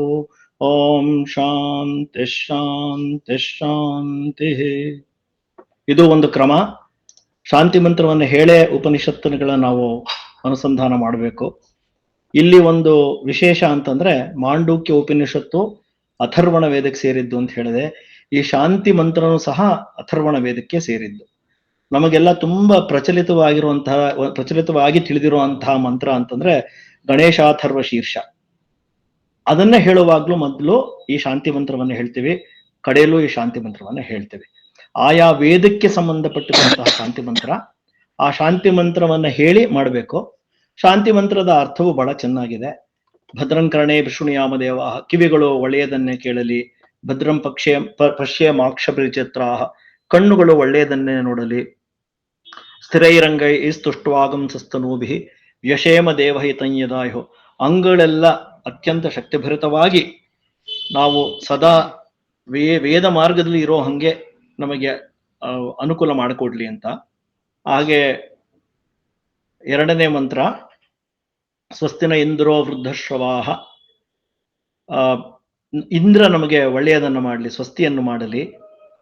ಸ್ವಸ್ತಿನಃ ಪೂಷಾ ವಿಶ್ವವೇದ, ಎಲ್ಲವನ್ನು ತಿಳಿದಿರುವಂತಹ ಪೂಷ ನಮಗೆ ಒಳ್ಳೆಯದನ್ನು ಮಾಡಲಿ. ಸ್ವಸ್ತಿನಸ್ತಾರ್ಕ್ಷ್ಯೋ ಅರಿಷ್ಟ ನೇಮಿ, ಗರುಡ ನಮಗೆ ಎಲ್ಲದನ್ನು ಒಳ್ಳೆಯದನ್ನು ಮಾಡಲಿ. ಅರಿಷ್ಟ ನೇಮಿ, ಎಲ್ಲ ಅರಿಷ್ಟಗಳನ್ನು ಹೋಗುವಂತನು. ಹಾಗೇನೆ ಸ್ವಸ್ತಿನೋ ಬೃಹಸ್ಪತಿರ್ದಧಾತು, ಬೃಹಸ್ಪತಿ ನಮಗೆ ಒಳ್ಳೆಯದನ್ನು ಮಾಡಲಿ ಅಂತ. ಈ ರೀತಿ ಪ್ರಾರ್ಥನೆಯನ್ನ ಮಾಡಿ ನಾವು ಈ ಉಪನಿಷತ್ತಿನಲ್ಲಿ ಬರುವಂತಹ ಮಂತ್ರಗಳ ಕಡೆ ಗಮನ ಹರಿಸೋಣ. ನಾವೇನ್ ಮಾಡೋಣ ಅಂತಂತಂದ್ರೆ, ಒಟ್ಟು 12 ಮಂತ್ರಗಳಿವೆ ಅಂತ ಹೇಳಿದೆ. 12 ಮಂತ್ರಗಳನ್ನ ಒಮ್ಮೆಗೆ ಹೇಳಕ್ಕಾಗೋದಿಲ್ಲ. ಒಂದೊಂದು ಮಂತ್ರವನ್ನ ತಗೊಂಡು ಅದನ್ನ ವಿಸ್ತಾರ ಮಾಡಿ ಅದರ ಬಗ್ಗೆ ಹೇಳಬೇಕು ಅಂದ್ರೆ ಸ್ವಲ್ಪ ಸಮಯ ಆಗುತ್ತೆ. ಈ ಒಂದು ಕಂತಿನಲ್ಲಿ 2 ಮಂತ್ರಗಳನ್ನ ತಗೊಂಡು ಅದರ ಬಗ್ಗೆ ವಿಸ್ತಾರ ಮಾಡಿ ಅದರ ಅರ್ಥವನ್ನ ಹೇಳಿ, ನಂತರದ ಕಂತಿನಲ್ಲಿ ಮಿಕ್ಕಿದ ಮಂತ್ರಗಳನ್ನ ಹೇಳಿ, ಬೇಕಾದಲ್ಲಿ ಈಗ ಮುಂದಿನ ಕಂತಿನಲ್ಲಿ ಇನ್ನ 10 ಮಂತ್ರ ಮುಗಿಯೋದು ಕಷ್ಟ ಅಂತ ಅನ್ಸುತ್ತೆ. ಅದ್ರಲ್ಲಿ ಒಂದು 4 ಮಂತ್ರ ಆಗಬಹುದು. ನಂತರ ಇನ್ನೂ ಒಂದು 6 ಮಂತ್ರ ಇನ್ನೊಂದು ಕಂತಿನಲ್ಲಿ ಮಾಡಬಹುದು. ಆತರ ಅಂತ ಒಂದು ಪ್ಲಾನ್ ಮಾಡ್ಕೊಂಡು ಮಾಡೋಣ. ಮೊದಲನೇ ಮಂತ್ರ ಹರಿ ಓಂ. ಓಂ ಇತ್ಯೇತತ್ ಅಕ್ಷರಮಿದಂ ಸರ್ವಂ ತಸ್ಯೋಪವ್ಯಾಖ್ಯಾನಂ ಭೂತಂ ಭವದ್ ಭವಿಷ್ಯದಿತಿ ಸರ್ವಂ ಓಂಕಾರ ಏವ ಯಚ್ಚಾನ್ಯತ್ರಿಕಾಲಾತೀತಂ ತದಪಿ ಓಂಕಾರ ಏವ. ಇದು ಮೊದಲನೇ ಮಂತ್ರ. ಇದು ಸರಳವಾದ ಸಂಸ್ಕೃತದಲ್ಲೇ ಇದೆ. ಓಂ ಇತ್ಯೇತತ್ ಅಕ್ಷರಮಿದಂ ಅಂತ. ಓಂ ಇತಿ ಏತತ್ ಅಕ್ಷರಂ ಇದಂ. ಓಂ ಎಂಬುವ ಈ ಅಕ್ಷರವು, ಓಂ ಇತಿ ಏತತ್ ಅಕ್ಷರಂ ಇದಂ, ಈ ಅಕ್ಷರವು, ಸರ್ವಂ ಇದಂ ಸರ್ವಂ, ಇದು ಎಲ್ಲವೂ ಅಂತ. ಓಂ ಅಂತ ಯಾವ ಅಕ್ಷರವನ್ನ ಹೇಳ್ತಾ ಇದ್ದೀವಿ, ಇದು ಎಲ್ಲವೂ. ಅಕ್ಷರಂ ಇದಂ ಸರ್ವಂ, ವ್ಯಾಖ್ಯಾನಂ, ಅದರ ಬಗ್ಗೆ ವ್ಯಾಖ್ಯಾನ. ಇದು ಹೇಗೆ ಎಲ್ಲವೂ, ಓಂಕಾರ ಅನ್ನೋದು ಹೇಗೆ ಎಲ್ಲವೂ ಓಂಕಾರ ಅಂತ ಆಗುತ್ತೆ, ಅದರ ಒಂದು ಉಪವ್ಯಾಖ್ಯಾನ ಇದು ಅಂತ. ಭೂತಂ ಭವತ್ ಭವಿಷ್ಯದಿತಿ, ಭೂತ ಎಲ್ಲವೂ, ಹಿಂದೆ ಆಗಿ ಹೋಗಿರುವ ಎಲ್ಲವೂ, ಭವದ್ ಈಗಿರುವ ಪ್ರತಿಯೊಂದು, ಭವಿಷ್ಯತ್ ಮುಂಬರುವ ಎಲ್ಲವೂ, ಸರ್ವಂ ಓಂಕಾರ ಏವ. ಅಲ್ಲಿಗೆ ಭೂತ ಭವಿಷ್ಯತ್ ವರ್ತಮಾನ ಎಲ್ಲವೂ ಓಂಕಾರವೇ ಅಂತ ಈ ಮೊದಲನೇ ಮಂತ್ರ ಹೇಳ್ತಾ ಇರೋದು. ಓಂ ಇತಿ ಏತತ್ ಅಕ್ಷರಮಿದಂ ಸರ್ವಂ ತಸ್ಯೋಪವ್ಯಾಖ್ಯಾನಂ ಭೂತಂ ಭವದ್ ಭವಿಷ್ಯದಿತಿ ಸರ್ವಂ ಓಂಕಾರ ಏವ. ಅಲ್ಲಿಗೇನಾಯ್ತು, ಎಲ್ಲಾ ಕಾಲಗಳು ಇದರಲ್ಲಿ ಬಂದು ಹೋಯ್ತು. ಭೂತ ಭವಿಷ್ಯತ್ ವರ್ತಮಾನ ಅಂತ ಹೇಳಿದಾಗ. ಆದ್ರೆ ಅಲ್ಲಿಗೆ ನಿಲ್ಲೋದಿಲ್ಲ. ಯಚ್ಚಾನ್ಯತ್ ತ್ರಿಕಾಲಾತೀತಂ ತದಪಿ ಓಂಕಾರ ಏವ. ಯತ್ ಚ ಅನ್ಯತ್ ತ್ರಿಕಾಲಾತೀತಂ, ಇದಲ್ಲದೇನೆ ಯಾವುದು ತ್ರಿಕಾಲಾತೀತವಾಗಿದೆಯೋ, ತದಪಿ ಅದು ಕೂಡ ಓಂಕಾರ ಏವ, ಅದು ಸಹ ಓಂಕಾರ ಅಂತ. ಇಲ್ಲಿ ಒಂದು ಯುಕ್ತಿ ಉಪಯೋಗಿಸ್ತಾ ಇದೆ ಉಪನಿಷತ್ತು. ಯಾವ ತರ ಯುಕ್ತಿ ಉಪಯೋಗಿಸ್ತಿದೆ ಅಂತಂದ್ರೆ, ಈಗ ನಮಗೆ ಒಂದು ಸಾಧನೆ ಮಾಡಬೇಕು, ಏನೋ ಒಂದು ಪಡಿಬೇಕು ಅಂತಂದ್ರೆ ಏಕದಮ್ ಅದಕ್ಕೆ ಕೈ ಹಾಕ್ಬಿಟ್ರೆ ಸಿಕ್ಬಿಡಲ್ಲ. ಅದಕ್ಕೊಂದು ಯುಕ್ತಿ ಉಪಯೋಗಿಸ್ಕೋಬೇಕು. ಏನೋ ಒಂದು ಟ್ರಿಕ್, ಒಂದು ಬೇರೆ ರೀತಿ ಅದಕ್ಕೆ ಅಪ್ರೋಚ್ ಮಾಡಬೇಕು. ಈ ಯುಕ್ತಿ ಏನಪ್ಪ ಈ ಮಾಂಡುಕ್ಯದಲ್ಲಿ ಅಂತಂದ್ರೆ ಬಹಳ ಸರಳವಾಗಿದೆ, ಬಹಳ ರೋಚಕವಾಗಿದೆ. ಇದ್ರಲ್ಲಿ ಏನ್ ಮಾಡುತ್ತೆ ಅಂತಂದ್ರೆ, ಒಂದು ಓಂಕಾರ ವಿಚಾರವನ್ನು ಮಾಡುತ್ತೆ, ಇನ್ನೊಂದು ಆತ್ಮ ವಿಚಾರವನ್ನು ಮಾಡುತ್ತೆ. ಆತ್ಮ ವಿಚಾರ ಮಾಡ್ಬೇಕಾದ್ರೆ ಅವಸ್ಥಾತ್ರಯ ವಿಚಾರನೂ ಬರುತ್ತೆ. ಇಲ್ಲಿ ಓಂಕಾರ ವಿಚಾರವನ್ನ ಮಾಡಿ, ಮೊದಲನೇ ಮಂತ್ರ ಓಂಕಾರ ವಿಚಾರ, ಆಮೇಲೆ ಎರಡನೇ ಮಂತ್ರದಿಂದ 7ನೇ ಮಂತ್ರದವರೆಗೂ ಆತ್ಮ ವಿಚಾರ, ಮತ್ತೆ 8ನೇ ಮಂತ್ರದಿಂದ 12ನೇ ಮಂತ್ರದವರೆಗೂ ಓಂಕಾರ ವಿಚಾರ. ಓಂಕಾರ ವಿಚಾರ ಮತ್ತೆ ಆತ್ಮ ವಿಚಾರ ಇವೆರಡನ್ನು ಮಾಡಿ ಎರಡಕ್ಕೂ ಸಾಮ್ಯವನ್ನ ತರುತ್ತೆ ಉಪನಿಷತ್ತು. ಆಮೇಲೆ ಓಂಕಾರೋಪಾಸನೆಯಿಂದ ಹೇಗೆ ಇದನ್ನ ಪಡಿಬಹುದು ಅನ್ನೋ ಒಂದು ಕ್ರಮವನ್ನು ಹೇಳ್ಕೊಡುತ್ತೆ. ಅದು ಇದರ ಮೂಲ ಉದ್ದೇಶ. ಮೊದಲನೇದಾಗಿ ಅದು ಓಂಕಾರದಿಂದನೇ ಅದಕ್ಕೆ ಶುರು ಮಾಡ್ತಾ ಇರೋದು. ಮೊದಲು ಓಂಕಾರ ಹೇಳ್ಬಿಟ್ಬಿಡುತ್ತೆ, ಆಮೇಲೆ 6 ಮಂತ್ರಗಳು ಆತ್ಮ ವಿಚಾರವನ್ನ ಹೇಳುತ್ತೆ. ಇನ್ನೊಮ್ಮೆ ಓಂಕಾರ ಮಂತ್ರವನ್ನು ಹೇಳೋಣ, ಪದಶಃ ನೋಡಿಕೊಂಡು. ಓಂ ಇತಿ ಏತತ್ ಅಕ್ಷರಂ ಇದಂ ಸರ್ವಂ ತಸ್ಯ ಉಪವ್ಯಾಖ್ಯಾನಂ ಭೂತಂ ಭವದ್ ಭವಿಷ್ಯದ್ ಇತಿ ಸರ್ವಂ ಓಂಕಾರ ಏವ. ನೋಡಿ, ಕನ್ನಡ ಬಂದ್ರೆ ಇದು ಸಲೀಸಾಗಿ ಅರ್ಥ ಆಗ್ತಾ ಹೋಗುತ್ತೆ, ಅಷ್ಟು ಸಲೀಸಾಗಿದೆ ಇದು. ಯತ್ ಚ ಅನ್ಯತ್ ತ್ರಿಕಾಲಾತೀತಂ ತತಪಿ ಓಂಕಾರ ಏವ ಅಂತ. ಎಲ್ಲವೂ ಓಂಕಾರ. ಇದನ್ನು ಹೇಗೆ ಅರ್ಥ ಮಾಡ್ಕೋಬೇಕು? ಎಲ್ಲವೂ ಹೇಗೆ ಓಂಕಾರ ಆಗುತ್ತೆ? ಪ್ರಪಂಚದಲ್ಲಿ ಇರುವಂತಹ ಪ್ರತಿಯೊಂದು ವಸ್ತುವಿಗೂ ಒಂದು ಹೆಸರು ಅಂತಿದೆ, ಒಂದು ರೂಪ ಅಂತ ಇದೆ. ಹೆಸರು ಅಂತ ಬಂದ ತಕ್ಷಣವೇ ಅದು ಶಬ್ದ. ನಾವು ಓಂಕಾರ ಹೇಳಬೇಕಾದ್ರೆ ಆ ಉ ಮ ಅಂತ ಹೇಳ್ತೀವಿ. ಬಾಯನ್ನ ಕಳೆದು ಮತ್ತೆ ಬಾಯನ್ನ ಮುಚ್ಚೋದು. ಈ ಬಾಯನ್ನ ಕಳೆದು ಮುಚ್ಚುವುದರ ಒಳಗೆ ಎಲ್ಲ ಶಬ್ದಗಳು ಬಂದು ಹೋಗ್ತವೆ. ಅದರ ಮಧ್ಯದಲ್ಲೇ ಎಲ್ಲಾ ಶಬ್ದಗಳ ಉತ್ಪತ್ತಿ. ನಾವು ಏನೇ ಕರೆದ್ರು ಇಂದ ಶುರು ಮಾಡಿ ಅನ್ನೋದ್ರೊಳಗಡೆ ಬಂದು ಹೋಗುತ್ತೆ. ನಾವು ವ್ಯಾಕರಣ ರೀತಿಯಲ್ಲಿ ವರ್ಗೀಯ ವ್ಯಂಜನ ಮಾಗಿ ಮುಗಿದು ಹೋಯ್ತು, ಯಾರಲ್ಲವ ಏನಾಯ್ತು, ಯಾ ಅನ್ಬೇಕಾದ್ರೆ ಬಾಯಿ ಓಪನ್ ಮಾಡೇ ಇರ್ತೀವಿ. ಹಾಗಾಗಿ ಆತರ ವ್ಯಾಕರಣ ತರ ತಗೋಬಾರ್ದು. ಇಲ್ಲೇನಪ್ಪಾ ಅಂತಂದ್ರೆ ಓಂ ಅಂತ ಹೇಳಿದ್ರೆ ಎಲ್ಲಾ ಶಬ್ದಗಳು ಅದರಲ್ಲಿ ಬಂದು ಹೋದ್ವು ಅಂತ. ಹಾಗಾಗಿ ಪ್ರಪಂಚದಲ್ಲಿ ಏನೇ ಇದ್ರು, ಹಿಂದೆ ಇದ್ದಿರಬಹುದು, ಈಗಿಲ್ದೇ ಇರಬಹುದು, ಮುಂದೆ ಬರೋದಾಗಿರಬಹುದು, ಪ್ರತಿಯೊಂದಕ್ಕೂ ಒಂದು ಹೆಸರಿನ ಸೂಚನೆ, ಒಂದು ನಿರ್ದೇಶನ ಬರುತ್ತೆ. ಒಂದರ್ಥದಲ್ಲಿ. ಇನ್ನೊಂದರ್ಥದಲ್ಲಿ ಅವೆಲ್ಲವೂ ಓಂಕಾರ ಅಂತಾನೆ ಮುಂದೆ ಬರುತ್ತೆ. ಈಗ ಸದ್ಯಕ್ಕೆ ಈ ತರ ತಗೋಣ. ಪ್ರತಿಯೊಂದು ವಸ್ತುವಿನ ಹೆಸರು ಓಂಕಾರದ ಅಧೀನದಲ್ಲಿದೆ. ಹಾಗಾಗಿ ಎಲ್ಲವನ್ನು ನಾವು ಓಂಕಾರ ತನ್ನಲ್ಲಿ ಅಡಗಿಸಿಕೊಂಡಿದೆ ಅಂತ ಹೇಳಬಹುದು. ಬರೀ ಈ ಕಾಲಮಾನಕ್ಕೆ ಯಾವುದು ಒಳಪಟ್ಟಿದ್ಯೋ ಅಷ್ಟೇ ಅಲ್ಲ, ಕಾಲಾತೀತವಾದದ್ದು ಓಂಕಾರವೇ ಅಂತ. ಕಾಲಾತೀತ ಅಂದ್ರೆ ಏನು? ಇಲ್ಲಿ ಬ್ರಹ್ಮ ಅಂತ ಆಗುತ್ತೆ, ಮಾಯೆ ಅಂತ ಆಗುತ್ತೆ. ಅವೆಲ್ಲವೂ ಓಂಕಾರದಲ್ಲೇ ಅಡವಲ್ಪಟ್ಟಿದೆ. ಹಾಗಾಗಿ ಸರ್ವಂ ಓಂಕಾರ, ಎಲ್ಲವನ್ನ ಓಂಕಾರ ಅಂತ ಹೇಳ್ತಾರೆ. ಇನ್ನೊಮ್ಮೆ ಮಂತ್ರ ಹೇಳ್ಬಿಡ್ತೀನಿ. ಓಮಿತ್ಯೇತದ್ ಅಕ್ಷರಮಿದಂ ಸರ್ವಂ ತಸ್ಯೋಪವ್ಯಾಖ್ಯಾನಂ ಭೂತಂ ಭವದ್ ಭವಿಷ್ಯದಿತಿ ಸರ್ವಂ ಓಂಕಾರ ಏವ ಯಚ್ಚಾನ್ಯತ್ರಿಕಾಲಾತೀತಂ ತದಪಿ ಓಂಕಾರ ಏವ. ಎಲ್ಲವನ್ನು ಓಂಕಾರ ಅಂತ ಹೇಳ್ತು. ಎಲ್ಲಾ ಶಬ್ದವೂ ಓಂಕಾರ ಅಂತ ಹೇಳ್ತು. ನಾವು ತುಂಬಿಗೆರೆ ಬ್ರಹ್ಮಾನಂದರು ರಚಿಸಿರುವಂತಹ ಒಂದು ಕೃತಿ, ಜ್ಞಪ್ತಿ ಚಿದ್ಬಯಲನ್ನು ಸೇರು ಕಂಡ್ಯ ಅಂತ ಒಂದು ಕೃತಿ ಇದೆ. ಶುದ್ಧ ಗಪ್ತಿ ತಾನಾಗೆ ಮುಕ್ತಿ ಕಂಡ್ಯ ಅಂತ. ಆ ಒಂದು ಕೃತಿನಲ್ಲಿ ಮೊದಲನೇ ಚರಣದಲ್ಲೇ ಶಬ್ದವೆಂಬುವುದೆಲ್ಲ ಪ್ರಣವ ಕಂಡ್ಯ ಅಂತ ಬರುತ್ತೆ. ನೋಡಿ, ನಮ್ಮ ಪುಸ್ತಕಗಳಲ್ಲೇ ತುಂಬಿಗೆರೆ ಬ್ರಹ್ಮಾನಂದರ ಕೃತಿನಲ್ಲಿದೆ. ಅವರ ಒಂದು ಜೀವನ ಚರಿತ್ರೆ ಏನ್ ಬರ್ದಿದ್ದಾರೆ ಅರಾಸಿ ಅವರ ಕಡೆಯಲ್ಲಿದೆ ಈ ಕೃತಿ ಅವರದು. ಅದರಲ್ಲೆಲ್ಲ ಎಂಥೆಂಥ ಉಪನಿಷತ್ ರಹಸ್ಯಗಳು ಅಡವಲ್ಪಟ್ಟಿದೆ ನೋಡಿ, ಎಲ್ಲ ಅದರಲ್ಲೇ ಇವೆ. ಆ ಕೃತಿ ಅಂತೂ ತುಂಬಾ ಚೆನ್ನಾಗಿ, ತುಂಬಾ ಸುಂದರವಾಗಿದೆ. ಶಬ್ದವೆಂಬುವುದೆಲ್ಲ ಪ್ರಣವ ಕಂಡ್ಯ, ಪ್ರಣವ ಶಬ್ದವ ಕರ್ಣದಿ ಕೇಳು ಕಂಡ್ಯ, ಶಬ್ದಕ್ಕೆ ಸಾಕ್ಷಿ ನೀನಾಗು ಕಂಡ್ಯ, ನಿಶ್ಶಬ್ದ ಬ್ರಹ್ಮವೇ ಆಗು ಕಂಡ್ಯ ಅಂತ ಬರುತ್ತೆ. ಈ ಓಂಕಾರದಲ್ಲಿ ಅ ಉ ಮ ಅಂತ ಇರೋದು ನಮಗೆ ತಿಳಿದೇ ಇದೆ. ಅದು ಸೇರೆ ಓಂ ಅಂತ ಆಯ್ತು. ಈ ಓಂ ಅನ್ನೋದು ಬರೀ ಇವು ಮೂರೇನಾ ಓಂ ಅಂತ ಹೇಳ್ತೀವಲ್ಲ ಅಷ್ಟೇನಾ? ಆ ಉ ಮ ಅಲ್ಲ, ಅದು 3 ಆಯ್ತಷ್ಟೆ. 4ನೇ ಅಂಶ ಇದೆ ಓಂಕಾರಕ್ಕೆ. ಈ ಓಂ ಅಂತ ಹೇಳಿದ ನಂತರ ಒಂದು ಸ್ವಲ್ಪ ಹೊತ್ತು ನಿಶಬ್ದತೆ ಇರಬೇಕು. ಅದು ಸೇರಿಯೇ ಓಂಕಾರ ಆಗುತ್ತದೆ. ಅ ಉ ಮ ನಂತರದಲ್ಲಿ ಯಾವ ಶಬ್ದವೂ ಇಲ್ಲದಂತಹ ನಿಶಬ್ದ ಸ್ಥಿತಿ, ಇವು 4 ಸೇರಿ ಓಂಕಾರವಾಗುತ್ತೆ. ಅದನ್ನ ಈ ಉಪನಿಷತ್ ಹೇಳುತ್ತೆ. ಆ ಒಂದು ಅಂಶ ಬ್ರಹ್ಮಾನಂದರ ಕೃತಿನಲ್ಲಿ ಬಂದಿದೆ ನೋಡಿ, ನಿಶಬ್ದ ಬ್ರಹ್ಮವೇ ಆಗು ಕಂಡ್ಯ ಅಂತ. ಮುಂದೆ ಓಂಕಾರವನ್ನ ಹೋಲಿಸ್ಬೇಕಾದ್ರೆ ಒಂದೊಂದು ಪಾದಕ್ಕೂ ಹೋಲಿಸಿ ಕಡೆಯಲ್ಲಿ ಬರುವಂತಹ ನಿಶಬ್ದತೆಯನ್ನ ಬ್ರಹ್ಮಕ್ಕೆ ಹೋಲಿಸ್ತಾರೆ. ಅದು ಈ ಕೃತಿನಲ್ಲಿ ಬಂದು ಹೋಗಿದೆ. ಹಾಗಾಗಿ ಈ ಮೊದಲನೇ ಮಂತ್ರ ಓಂ ಇತಿ ಏತತ್ ಅಕ್ಷರವಿದಂ ಸರ್ವಂ ತಸ್ಯ ಉಪವ್ಯಾಖ್ಯಾನಂ ಭೂತಂ ಭವತ್ ಭವಿಷ್ಯದಿತಿ ಸರ್ವಂ ಓಂಕಾರ ಏವ ಯಚ್ಚಾನ್ಯತ್ ತ್ರಿಕಾಲಾತೀತಂ ತದಪಿ ಓಂಕಾರ ಏವ. ನಾನು ಇಷ್ಟು ಸಲ ಈ ಮಂತ್ರನ ಯಾಕೆ ಹೇಳ್ತಾ ಇದ್ದೀನಿ ಅಂದ್ರೆ ಬಹುಶಃ ಇದು 5ನೇ ಸಲ ಹೇಳ್ತಾ ಇರೋದು. ಯಾಕೆ ಅಂತಂತಂದ್ರೆ ಈ ಮಂತ್ರವನ್ನ ನಾವು ಯಾವಾಗ ಓದಿದ್ರು ಅದು ಮನದಟ್ಟಾಗ್ಲಿ ಅಂತ ಈ ತರ ಈ ಪದಗಳನ್ನ ವಿಭಜನೆ ಮಾಡ್ಕೊಂಡು ಹೇಳ್ತಿರ್ಬೇಕಾದ್ರೆ ಅದನ್ನ ಅನುಸಂಧಾನ ಮಾಡಿದ್ರೆ ಅರ್ಥ ನೇರವಾಗಿ ಆಗ್ತಾ ಇರುತ್ತೆ, ಮತ್ತೆ ಅದನ್ನ ನಾವು ಸವಿಯೋಕ್ಕೂ ಚೆನ್ನಾಗಿರುತ್ತೆ. ಅದನ್ನ ಅದೇ ರೀತಿನೇ ನಾವು ಅದನ್ನ ಪರಿಗಣಿಸ್ಬೇಕು. ಅದಕ್ಕೆ ಸ್ವಲ್ಪ ಸಮಯ ಆದ್ರೂ ಪರವಾಗಿಲ್ಲ. ಪ್ರತಿಯೊಂದು ಪದಗಳನ್ನು ನಾವು ಅದರ ಮೂಲಕ್ಕೆ ಹೋಗಿ ಏನ್ ಆ ಪದ ಸೂಚಿಸ್ತಾ ಇದೆ, ಅದರ ಅರ್ಥ ಏನು ಅಂತ ನೋಡಿದ್ರೆ ಅದರಲ್ಲೇ ಇರೋದು ಸೊಗಸು.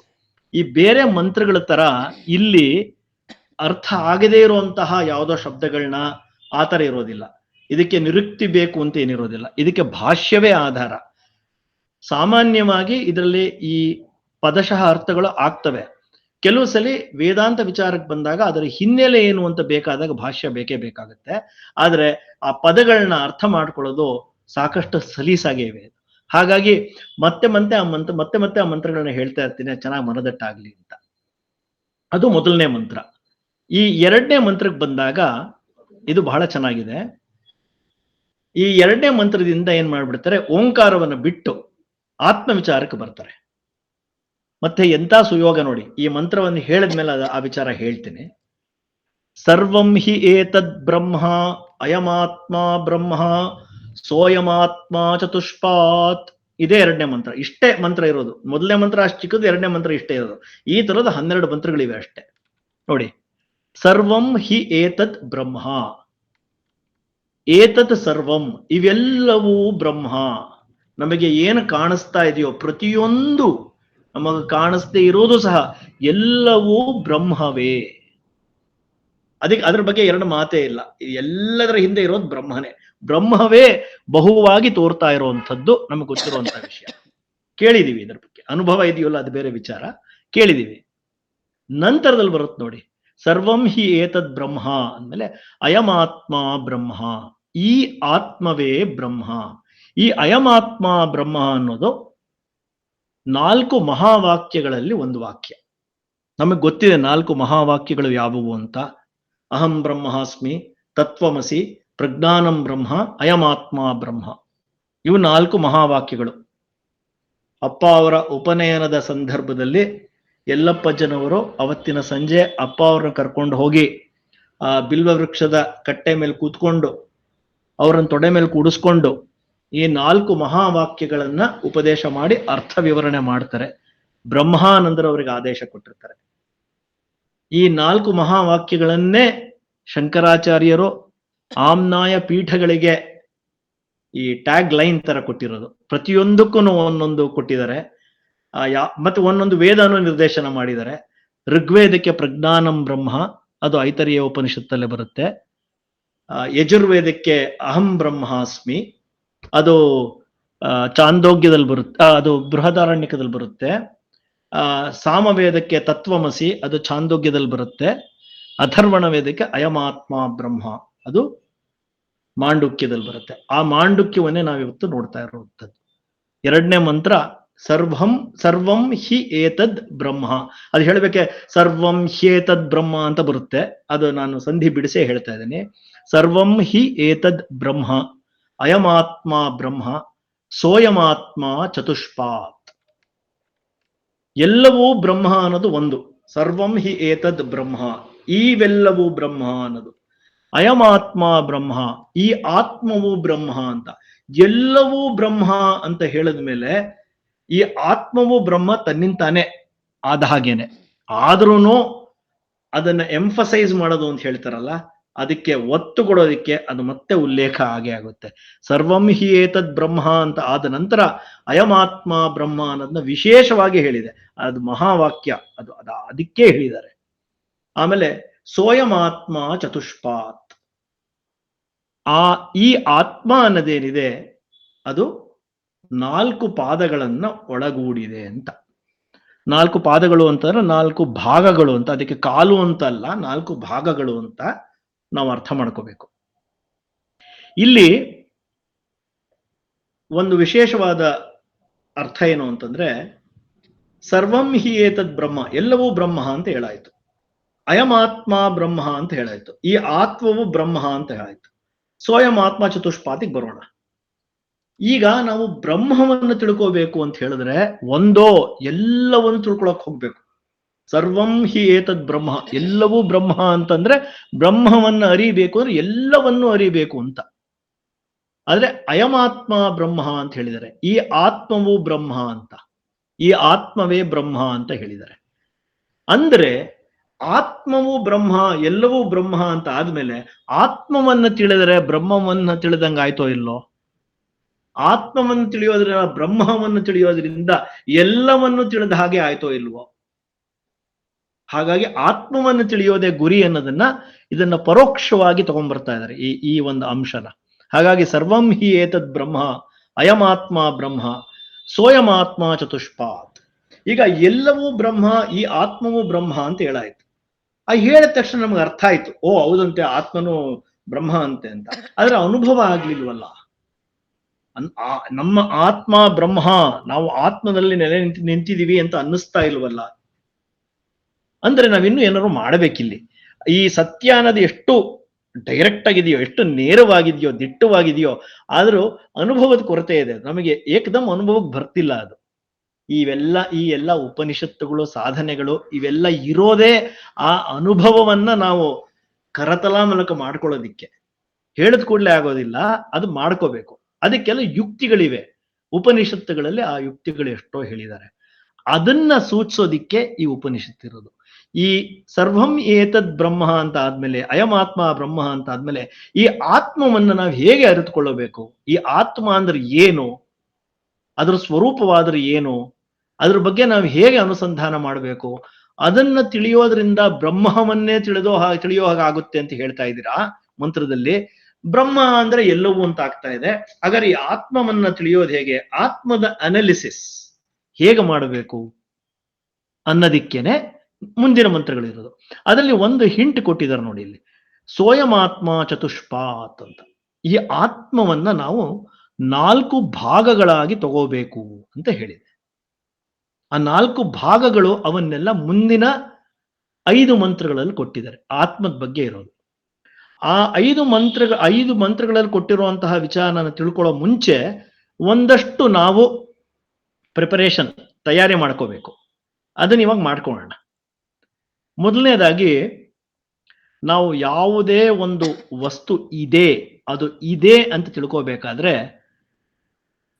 ನಮಗೆ ಅರಿವಾದಾಗ ಮಾತ್ರ ಆ ವಸ್ತು ಇದೆ ಅಂತ ನಮಗೆ ಮನದಟ್ಟಾಗುತ್ತೆ. ಒಂದರ ಅಸ್ತಿತ್ವ ನಮಗೆ ಅರಿವಿನಿಂದ ಗೊತ್ತಾಗುತ್ತೆ. ಎಕ್ಸಿಸ್ಟೆನ್ಸ್ ಡಿಪೆಂಡ್ಸ್ ಆನ್ ನೋಯಬಿಲಿಟಿ ಅಂತ. ಇಲ್ಲಿ ಆ ವಸ್ತು ಇದೆ ಅಂತ ತಿಳಿದುಕೊಳ್ಳೋದಕ್ಕೆ ಸಾಧ್ಯವಾಗೋದನ್ನ ಪ್ರಮೇಯ ಅಂತ ಕರೀತಾರೆ. ಯಾರು ತಿಳ್ಕೋತಾರೋ ಪ್ರಮಾತ ಅಥವಾ ಪ್ರಮಾತೃ ಅಂತ ತಿಳ್ಕೊಳ್ತಾರೆ ಅಂತ ಕರೆಯೋದು ವೇದಾಂತದಲ್ಲಿ ಬರುವಂತಹ ಇದು. ಯಾವ ಯುಕ್ತಿಯಿಂದ ತಿಳ್ಕೊಳ್ಳಲಾಗುತ್ತೋ ಅದನ್ನ ಪ್ರಮಾಣ ಅಂತ ಹೇಳ್ತಾರೆ, ಇನ್ಸ್ಟ್ರೂಮೆಂಟ್ ಅಥವಾ ಸೋರ್ಸ್ ಆಫ್ ನಾಲೆಜ್ ಅಂತ. ಯಾವುದನ್ನ ತಿಳಿದುಕೋಬೇಕು, ಅದು ನೋಯಬಲ್, ಯಾವುದನ್ನ ತಿಳಿದುಕೋಬೇಕೋ ಅದು ಪ್ರಮೇಯ. ಯಾರು ತಿಳ್ಕೋತಾರೋ ಪ್ರಮಾತೃ ಅಥವಾ ಪ್ರಮಾತ. ಯಾವುದರಿಂದ ತಿಳಿದುಕೊಳ್ಳಲ್ಪಡುತ್ತದೋ ಅದು ಪ್ರಮಾಣ ಅಂತ. ಈಗ ನಾವು ಒಂದನ್ನು ತಿಳ್ಕೋಬೇಕು ಅಂತಿದ್ರೆ, ಯಾವುದೋ ಒಂದು ಪ್ರಮೇಯ, ಅದೇನಾಗತ್ತೆ, ಅದಿದೆ ಅಂತ ಗೊತ್ತಾಗಬೇಕಾದ್ರೆ ಒಬ್ಬ ಪ್ರಮಾತೃ ಬೇಕು, ಪ್ರಮಾತ ಬೇಕು. ಆ ವಸ್ತುವಿನ ಇರುವಿಕೆ ಅನ್ನೋದು ನಮಗೆ ಗೊತ್ತಾಗಬೇಕಾದ್ರೆ ಅರಿವು ಇರುವಂತಹ ಒಬ್ಬ ವ್ಯಕ್ತಿ ಬೇಕು. ಅಂದ್ರೆ ಅದು ಆ ವ್ಯಕ್ತಿಯ ಮೇಲೆ ಅವಲಂಬಿಸಿದೆ ಅಂತಾಯ್ತು. ಆದ್ರೆ ಈ ಪ್ರಮಾತ ತನ್ನಿಂದ ತಾನೇ ತಿಳ್ಕೊಳ್ಳಲ್ಲ. ಪ್ರಮಾತ ತಿಳ್ಕೊಳ್ತಾನೆ ಅಂತ ಆಗ್ಬೇಕಾದ್ರೆ ಅವನಿಗೆ ಅರಿವು ಅನ್ನೋದಾಗಬೇಕು. ಆ ಅರಿವು ಅನ್ನೋದನ್ನೇ ಚಿತ್ ಅಂತ ಕರೀತಾರೆ. ಈ ಸಚ್ಚಿದಾನಂದ, ಸತ್ಯಚಿತ್ ಆನಂದಾನದಲ್ಲಿ ಚಿತ್ ಅಂತ ಹೇಳ್ತಾರಲ್ಲ, ಅದೇ ಅರಿವು. ಆ ಅರಿವು, ಶುದ್ಧ ಅರಿವು ಅಂತ ಏನಿದೆಯಲ್ಲ, ಅದರ ಜೊತೆಗೆ ಮನಸ್ಸು, ದೇಹೇಂದ್ರಿಯ ಎಲ್ಲ ಒಟ್ಟುಗೂಡೆ ಅದು ಪ್ರಮಾತ ಅಂತ ಆಗೋದು. ಈ ಪ್ರಮೇಯವಾಗಲಿ ಪ್ರಮಾತವಾಗಲಿ ಇಂಡಿಪೆಂಡೆಂಟ್ ಎಕ್ಸಿಸ್ಟೆನ್ಸ್ ಅಂತ ಇಲ್ಲ, ಅಂದ್ರೆ ಸ್ವತಂತ್ರವಾಗಿಲ್ಲ. ಅವು ಅವಲಂಬನೆ ಹೊಂದಿವೆ, ಇನ್ನೊಂದರ ಮೇಲೆ ಅವಲಂಬಿಸ್ತಾ ಇದೆ. ಯಾವುದು ಅಂತಂತಂದ್ರೆ ಚಿತ್ತ, ಆ ಅರಿವು ಅನ್ನೋದರ ಮೇಲೆ ಅವಲಂಬಿಸ್ತಾ ಇದೆ. ಯಾವುದಕ್ಕೆ ತನ್ನಿಂದ ತಾನೇ ಅಸ್ತಿತ್ವ ಅಂತ ಇರೋದಿಲ್ವೋ ಆ ಒಂದು ಇರುವಿಕೆನ ನಾವು ಮಿಥ್ಯಾ ಅಂತ ಕರಿತೀವಿ. ಅದು ನಿಜವಾದ ಇರುವಿಕೆ ಇಲ್ಲ ಅಂತ, ಫಾಲ್ಸ್ ಎಕ್ಸಿಸ್ಟೆನ್ಸ್ ಅಂತ ಹೇಳ್ತೇವೆ. ಈಗ ಹೇಗೆ ಒಂದು ಉದಾಹರಣೆಗೆ ಮಡಿಕೆ ಅಂತ ತಗೊಳ್ಳೋಣ. ಮಣ್ಣಿನ ಮಡಿಕೆ ನಿಜವಾಗ್ಲೂ ಇರೋದು ಬರೀ ಮಣ್ಣು, ಅದು ಮಡಿಕೆಯ ಆಕಾರ. ಯಾರಿಗಾರ ನೀವು ಈ ಮಡಿಕೆಯನ್ನು ಮುಟ್ಟಿ ಮಣ್ಣನ್ನು ಮುಟ್ಟಬೇಡಿ ಯಾರ ಮುಟ್ಟಕ್ ಸಾಧ್ಯವೋ? ಇಲ್ಲ. ಮಡಿಕೆಯನ್ನು ಮುಟ್ತಾ ಇದ್ರು ಮಣ್ಣನ್ನೇ ಮುಟ್ತಾ ಇರೋದು. ಅದು ಇರೋದು ಬರೀ ಮಣ್ಣೆ, ಅದು ಮಡಿಕೆಯ ಆಕಾರದಲ್ಲಿದೆ. ಆ ಮಡಿಕೆ ಅನ್ನೋದು ಅದಕ್ಕೊಂದು ಇಂಡಿಪೆಂಡೆಂಟ್ ಎಕ್ಸಿಸ್ಟೆನ್ಸ್ ಅಂತಿಲ್ಲ, ಅದು ಮಣ್ಣಿನ ಮೇಲೆ ಅವಲಂಬಿತವಾಗಿದೆ. ಡಿಪೆಂಡೆಂಟ್ ಎಕ್ಸಿಸ್ಟೆನ್ಸ್ ಆ ಮಣ್ಣಿನ ಮೇಲೆ ಅವಲಂಬಿತವಾಗಿದೆ. ಹಾಗಾದ್ರೆ ನಿಜವಾಗ್ಲೂ ಇರೋದೇನು? ಮಣ್ಣು. ಮಡಿಕೆ ಅನ್ನೋದು ಅದೊಂದು ರೂಪ, ಅದೊಂದು ನಾಮ. ಇದೊಂದು ಉದಾಹರಣೆ. ಇಲ್ಲಿ ಯಾವುದೇ ಒಂದು ವಸ್ತುವನ್ನ ನಾವು ಗ್ರಹಿಸಬೇಕಾದ್ರೆ ಅಲ್ಲಿ ಪ್ರಮೇಯ ಮತ್ತೆ ಪ್ರಮಾತ ಬರ್ತಾರೆ. ಯಾವುದನ್ನ ತಿಳ್ಕೋಬೇಕು ಮತ್ತು ಯಾರು ತಿಳ್ಕೊಳ್ತಾ ಇದ್ದಾರೆ ಅನ್ನೋದು, ಅವೆರಡೂ ಇನ್ನೊಂದರ ಮೇಲೆ ಅವಲಂಬಿತವಾಗಿದೆ. ಅದೇ ಚಿತ್ತ, ಅದೇ ಅರಿವು. ಈ ಒಂದು ಹಿನ್ನೆಲೆ ಇಟ್ಕೊಂಡು ನಾವು ಮುಂದಿನ ಮಂತ್ರಗಳನ್ನ ನೋಡ್ಬೇಕಾಗತ್ತೆ. ಯಾವ ತರ ಅಂತಂದ್ರೆ, ಈ ಸ್ವಯಮಾತ್ಮ ಚತುಷ್ಪಾತ್ ಅಂತ ಹೇಳಿದಾಗ 4 ಭಾಗಗಳು ಅಂತ ಹೇಳಿದಾಗ ಈ ಒಂದು ಪ್ರಮೇಯ ಮತ್ತೆ ಪ್ರಮಾತ ಅನ್ನೋ ಒಂದು ಅಂಶನ ಇಟ್ಕೊಂಡು ಹೇಗೆ ಅದು 4 ಅಂಗಗಳು ಅಂತ ಹೇಳಿದ್ದಾರೆ ಅಂತ. ಮೊದಲನೇದಾಗಿ ಜಾಗೃತ್ ಪ್ರಪಂಚ ಅಂತ ಇಟ್ಕೊಂಡ, ಜಾಗೃತ ಅವಸ್ಥೆ. ಅದರಲ್ಲಿ ಜಾಗೃತ್ ಪ್ರಪಂಚ ಮತ್ತೆ ಯಾರು ಜಾಗೃತನಾಗಿರ್ತಾನೋ ಆ ವ್ಯಕ್ತಿ. ಅಲ್ಲಿ ಜಾಗೃತ್ ಪ್ರಪಂಚ ಅನ್ನೋದು ಪ್ರಮೇಯ, ಪ್ರಮಾತ ಆ ವ್ಯಕ್ತಿ, ಎದ್ದಿರುವ ವ್ಯಕ್ತಿ. ಇದು ಒಂದು ಭಾಗ. ಎರಡನೇ ಭಾಗ, ಇದು ಒಂದು ಅವಸ್ಥೆ. ಯಾವುದು? ಜಾಗೃತ ಅವಸ್ಥೆ. ಸ್ವಪ್ನಾವಸ್ಥೆಯಲ್ಲಿ ಏನಾಗುತ್ತೆ? ಸ್ವಪ್ನ ಪ್ರಪಂಚ ಇದೆ, ಮತ್ತೆ ಸ್ವಪ್ನ ಕಾಣ್ತಿರೋನಿರ್ತಾನೆ. ಸ್ವಪ್ನ ಪ್ರಪಂಚ ಪ್ರಮೇಯ, ಸ್ವಪ್ನ ಕಾಣ್ತಾ ಇರೋನು ಪ್ರಮಾತ. ಮೂರನೇದು ತನಿ ನಿದ್ರೆ. ಅದರಲ್ಲಿ ಎಲ್ಲವೂ ಒಂದು ಅರಿವಿಗೆ ಬರ್ತಾ ಇರೋದಿಲ್ಲ, ಆದ್ರೆ ಎಲ್ಲವೂ ಬೀಜ ರೂಪದಲ್ಲಿರುತ್ತೆ. ಹೇಗೆ ಅವನು ಎದ್ದ ಮೇಲೆ ಬಹಳ ಒಳ್ಳೆ ನಿದ್ದೆ ಬಂತಪ್ಪ ಅಂತಂದ್ರೆ, ಆಗ ಅದು ನಡೀತಿರ್ಬೇಕಾರೆ, ಆ ಒಳ್ಳೆ ನಿದ್ದೆನ ನಡೀತಿರ್ಬೇಕಾರೆ ಅಲ್ಲಿ ಇದ್ದ ಆ ವ್ಯಕ್ತಿ ಯಾರು ಆ ಒಳ್ಳೆ ನಿದ್ದೆನ ಅನುಭವಿಸ್ತಾ ಇರ್ತಾನೋ ಅವನು ಪ್ರಮಾತ. ಆ ಒಂದು ತನಿ ನಿದ್ರೆ ಅನ್ನೋದೇ ಪ್ರಮೇಯ ಅಲ್ಲಿ. ಅದು ಮೂರನೇ ಅವಸ್ಥೆ, ಸುಷುಪ್ತಿ ಅವಸ್ಥೆ. ಇವು 3 ಅವಸ್ಥೆಗಳು ಇಂಡಿಪೆಂಡೆಂಟ್ ಅಲ್ಲ. ಅಲ್ಲಿರುವ ಜಾಗೃತ್ ಪ್ರಪಂಚ ಆಗ್ಲಿ, ಆ ಜಾಗೃತನಾದ ವ್ಯಕ್ತಿ ಆಗ್ಲಿ, ಅರಿವಿಲ್ಲದೆ ಅದನ್ನೆಲ್ಲ ಅವನು ಪಡೆಯೋದಿಕ್ಕಾಗೋದಿಲ್ಲ. ಸ್ವಪ್ನದಲ್ಲೂ ಸಹ, ಆ ಸ್ವಪ್ನದ ಲೋಕವಾಗ್ಲಿ, ಸ್ವಪ್ನ ಕಾಣ್ತಿರೋರಾಗ್ಲಿ, ಅರಿವು ಅನ್ನೋದು ಇಲ್ಲದೆ ಇದ್ದಿದ್ರೆ ಅದನ್ನ ಕಾಳಕ್ಕಾಗ್ತಿರ್ಲಿಲ್ಲ. ತನಿ ನಿದ್ರೆಯಲ್ಲೂ ಸಹ ಅವೆಲ್ಲವೂ ಬೀಜ ರೂಪದಲ್ಲಿವೆ. ಸುಖವಾಗಿ ನಿದ್ದೆ ಆಯ್ತು ಅಂತ ಏನು ಹೇಳ್ತಾನೆ, ಅದನ್ನ ಅನುಭವಿಸ್ತಾನಲ್ಲ ಸುಷುಪ್ತಿ, ಅಲ್ಲೂ ಸಹ ಅರಿವು ಅನ್ನೋದಿಲ್ಲದೆ ಅದು ಉಂಟಾಗ್ತಿರ್ಲಿಲ್ಲ. ಈ 3 ಅವಸ್ಥೆಗಳು ಆ ಸ್ವಯಮಾತ್ಮ ಚತುಷ್ಪಾತನದಲ್ಲಿ 3 ಪಾದಗಳು ಇವು: ಜಾಗೃತ್, ಸ್ವಪ್ನ, ಸುಷುಪ್ತಿ ಅನ್ನೋದು. 4ನೇ ಪಾದ ಏನಿದೆಯಲ್ಲ ಅದು ಶುದ್ಧ ಅರಿವು. ಇವು 3 ಅವಸ್ಥೆಗಳ ಹಿಂದೆ ಇರುವಂತಹ ಆ ಒಂದು ಪ್ಯೂರ್ ಇಂಡಿಪೆಂಡೆಂಟ್ ಅವಸ್ಥೆ ಅಂತ ಏನಿದೆ, ಆ ಚಿತ್, ಆ ಕಾನ್ಶಿಯಸ್ನೆಸ್, ಅದನ್ನೇ 4ನೇ ಪಾದ ಅಂತ ಹೇಳೋದು. ಅದನ್ನ ತುರ್ಯ ಅಂದ್ರೆ 4ನೇದು ಅಂತ. ಪ್ರಥಮ, ದ್ವಿತೀಯ, ತೃತೀಯ, ತುರ್ಯ ಅಂತಂದ್ರೆ ಆ ಪದಶಃ ಅರ್ಥ 4ನೇದು ಅಂತ ಅಷ್ಟೇ. ಆದ್ರೆ ಉಪನಿಷತ್ತಲ್ಲಿ ಎಲ್ಲೂ ತುರ್ಯ ಅಂತ ಬಂದಿಲ್ಲ ಶಬ್ದ. ತುರ್ಯ ಶಬ್ದ ಬಂದಿರೋದೇ ಕಾರಿಕೆನಲ್ಲಿ. ಗೌಡಪಾದರು ಕಾರಿಕೆನಲ್ಲಿ ತುರ್ಯ ಅಂತ ಒಂದು ಶಬ್ದವನ್ನು ತಂದಿದರೆ ವಿನಃ ಇಲ್ಲಿ ಉಪನಿಷತ್ತಲ್ಲಿ ಆ ಒಂದು ಪದ ಪ್ರಯೋಗ ಕಾಣಬರೋದಿಲ್ಲ. ಆದ್ರೆ ಈ 4ನೇದೇನಿದೆ ಅದೇ ಇರೋದು, ಮಿಕ್ಕಿದ್ದೆಲ್ಲವೂ ತೋರಿಕೆ ಅನ್ನೋದನ್ನೇ ನಿರೂಪಿಸೋದಿಕ್ಕೆ ಈ ಉಪನಿಷತ್ತಿದೆ. ಯಾಕೆ ಇದನ್ನ ಆರಿಸ್ಕೊಡಿದ್ದಾರೆ ಅಂತಂದ್ರೆ, ಈ ಅನುಭವ ಏನಿದೆ, ಜಾಗೃತ್ ಸ್ವಪ್ನ ಸುಷುಪ್ತಿ ಅನುಭವ, ಪ್ರತಿಯೊಬ್ಬರಿಗೂ ಪ್ರತಿದಿನ ಆಗ್ತಾ ಇರುವಂಥದ್ದು, ಪ್ರತಿನಿತ್ಯ ಆಗ್ತಾ ಇರುವಂಥದ್ದು. ಈ ನಮ್ಮ ನಿತ್ಯ ಅನುಭವ ಏನಿದೆ ಅದನ್ನೇ ತಗೊಂಡು ಪಾರಮಾರ್ಥದ ಕಡೆಗೆ ಕರ್ಕೊಂಡು ಹೋಗ್ತಾ ಇದೆ ಉಪನಿಷತ್ತು. ವಿಶೇಷವಾದ ಇನ್ಯಾವುದೋ ಒಂದು ಕ್ರಮ ನಾವು ಅನುಸರಿಸ್ಬೇಕು, ಇನ್ನೇನೋ ಮಾಡಬೇಕು ಅಂತಿಲ್ಲ. ಇದರಲ್ಲಿರೋ ಒಂದು ಮಜಾ ಅದೇನೆ. ಸರ್ವೇ ಸಾಮಾನ್ಯವಾದಂತಹ ಅನುಭವವನ್ನ ಹಿಡಿದು ಆ ಅನುಭವದ ಹಿಂದಿರುವಂತಹ ಸತ್ಯದ ಕಡೆಗೆ ಕರ್ಕೊಂಡು ಹೋಗ್ತಾ ಇದೆಯಲ್ಲ, ಆ ಜರ್ನಿ, ಆ ಒಂದು ಪ್ರಯಾಣ ಈ ಉಪನಿಷತ್ತು ಮಾಡಿಸ್ತಾ ಇದೆ. ಇದು 12ನೇ ಮಂತ್ರ ಅಚ್ಚುಕಟ್ಟಾಗಿ ಕರ್ಕೊಂಡೋಗಿ ಹೇಳುತ್ತೆ ಏನದು ಅಂತ. ಅದ್ರ ಬಗ್ಗೆ ಇನ್ನು ವಿಸ್ತಾರವಾಗಿ ಕೆಲವು ಅರ್ಥಗಳು ಬರ್ತಾ ಹೋಗ್ತವೆ. ಈ ಚತುಷ್ಪಾತ್ ಏನಿದೆ, ಸ್ವಯಮಾತ್ಮ ಚತುಷ್ಪಾತ್, ಅದನ್ನ ನಾವು ಹೇಗೆ ಗಣನೆಗೆ ತಗೋಬೇಕು, ಅದರ ಅನಾಲಿಸಿಸ್ ಏನು, ಯಾವ ರೀತಿ ಉಪನಿಷತ್ ಅದನ್ನ ನಮಗೆ ಬಿಚ್ಕೊಡ್ತಾ ಹೋಗುತ್ತೆ, ನಮಗೆ ಅರ್ಥ ಆಗೋಗಿದೆ ಇನ್ 3 ಅವಸ್ಥೆ 4ನೇದು ಆತರ ಅಂತ. ಆದ್ರೆ ಅದಷ್ಟೇ ಅಲ್ಲ, ಅದ್ರ ಬಗ್ಗೆ ಇನ್ನೂ ಆಳಕ್ಕೆ ಇಳಿದು ಏನು ಹೇಳುತ್ತೆ. ಮಧ್ಯೆ ಮಧ್ಯೆ ಈ ಗೌಡಪಾದರು ಏನ್ ಹೇಳಿದ್ದಾರೆ, ಶಂಕರರು ಯಾವ ಅರ್ಥವನ್ನ ಅದರ ಮೇಲೆ ಬೀರಿದ್ದಾರೆ ಅಂತ ನೋಡ್ತಾ ಹೋದ್ರೆ ತುಂಬಾ ಸುಂದರವಾಗಿದೆ, ಇನ್ನೂ ಮನಸ್ಸಿಗೆ ಮುಟ್ಟುತ್ತೆ. ಮತ್ತೆ ನಮಗ ಅನ್ಸುತ್ತೆ ಇದಿಷ್ಟು ಸುಲಭವಾಗಿದೆಯಲ್ಲ, ಇದನ್ನ ನಾವು ಪಡಿಲೇಬೇಕು, ಇದು ಇಷ್ಟು ಅದ್ಭುತವಾಗಿದೆಯಲ್ಲ, ಅದನ್ನ ಪಡಿಲೇಬೇಕು ಅನ್ನುವಂತಹ ಒಂದು ಜಿಜ್ಞಾಸೆ ಮನಸ್ಸು ಮೂಡುತ್ತೆ. ಮತ್ತೆ ಈ ಒಂದು ಈ ಸರ್ವಂ ಹಿ ಏತದ್ ಬ್ರಹ್ಮ ಅಯಮಾತ್ಮ ಬ್ರಹ್ಮ ಸೋಯಮಾತ್ಮ ಚತುಷ್ಪಾದ್ ಅಂತ ಬಂದಾಗ ಸಾಮಾನ್ಯವಾಗಿ ಒಂದು ಕಥೆಯನ್ನ ಹೇಳ್ತಾರೆ. ಈ ಗಣೇಶ ಸುಬ್ರಹ್ಮಣ್ಯ ಅಣ್ಣ ತಮ್ಮಂದ್ರ ಮಧ್ಯ ಒಂದು ಸ್ಪರ್ಧೆ ಏರ್ಪಡುತ್ತೆ. ಯಾರು ಪ್ರಪಂಚನ ಸುತ್ತಾಕ್ ಬರ್ತಾರೋ ಅವರಿಗೆ ಆ ಹಣ್ಣು ಸಿಗತ್ತೆ, ಮಾವಿನ ಹಣ್ಣು ಅಂತ.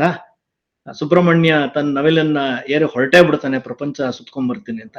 ಗಣಪತಿ ಶಿವಪಾರ್ವತಿಯರಿಗೆ ಪ್ರದಕ್ಷಿಣೆ ಆಗ್ತಾನೆ ಅಂತ. ಯಾತಕ್ಕೆ ಇದನ್ನ ಹೇಳ್ತಾರೆ ಅಂತಂದ್ರೆ, ಸರ್ವಂ ಹಿ ಏತದ್ ಬ್ರಹ್ಮ ಅಂತ ಹೇಳಿ ಎಲ್ಲವನ್ನ ಅರಿತೀನಿ ಅಂತ ಹೋಗೋ ಬದಲು ಅಯಮಾತ್ಮ ಬ್ರಹ್ಮ ಅಂತ ಗೊತ್ತಿರ್ಬೇಕಾರೆ ಆ ಆತ್ಮವನ್ನ ಅರಿದ್ರೆ ನಿಮಗೆ ಸುಲಭವಾಗಿ ಹಣ್ಣು ಸಿಗುತ್ತೆ ಅಂತ. ನೀವು ಪ್ರಪಂಚವನ್ನ ಅರ್ತ್ಕೊಂಡು ಬರ್ತೀನಿ ಅಂತ ಹೋಗ್ಬೇಡಿ, ಅದು ಕಷ್ಟ ಸಾಧ್ಯ ಅಂತ ಆ ಒಂದು ಕಥೆಯನ್ನು ನಿರೂಪಣೆಗೆ ಉಪಯೋಗಿಸ್ತಾರೆ. ಇವತ್ತಿನ ಸತ್ಸಂಗದಲ್ಲಿ ಈ 2 ಮಂತ್ರಗಳನ್ನ ಹೇಳಿ ಇಲ್ಲಿಗೆ ವಿರಮಿಸೋಣ.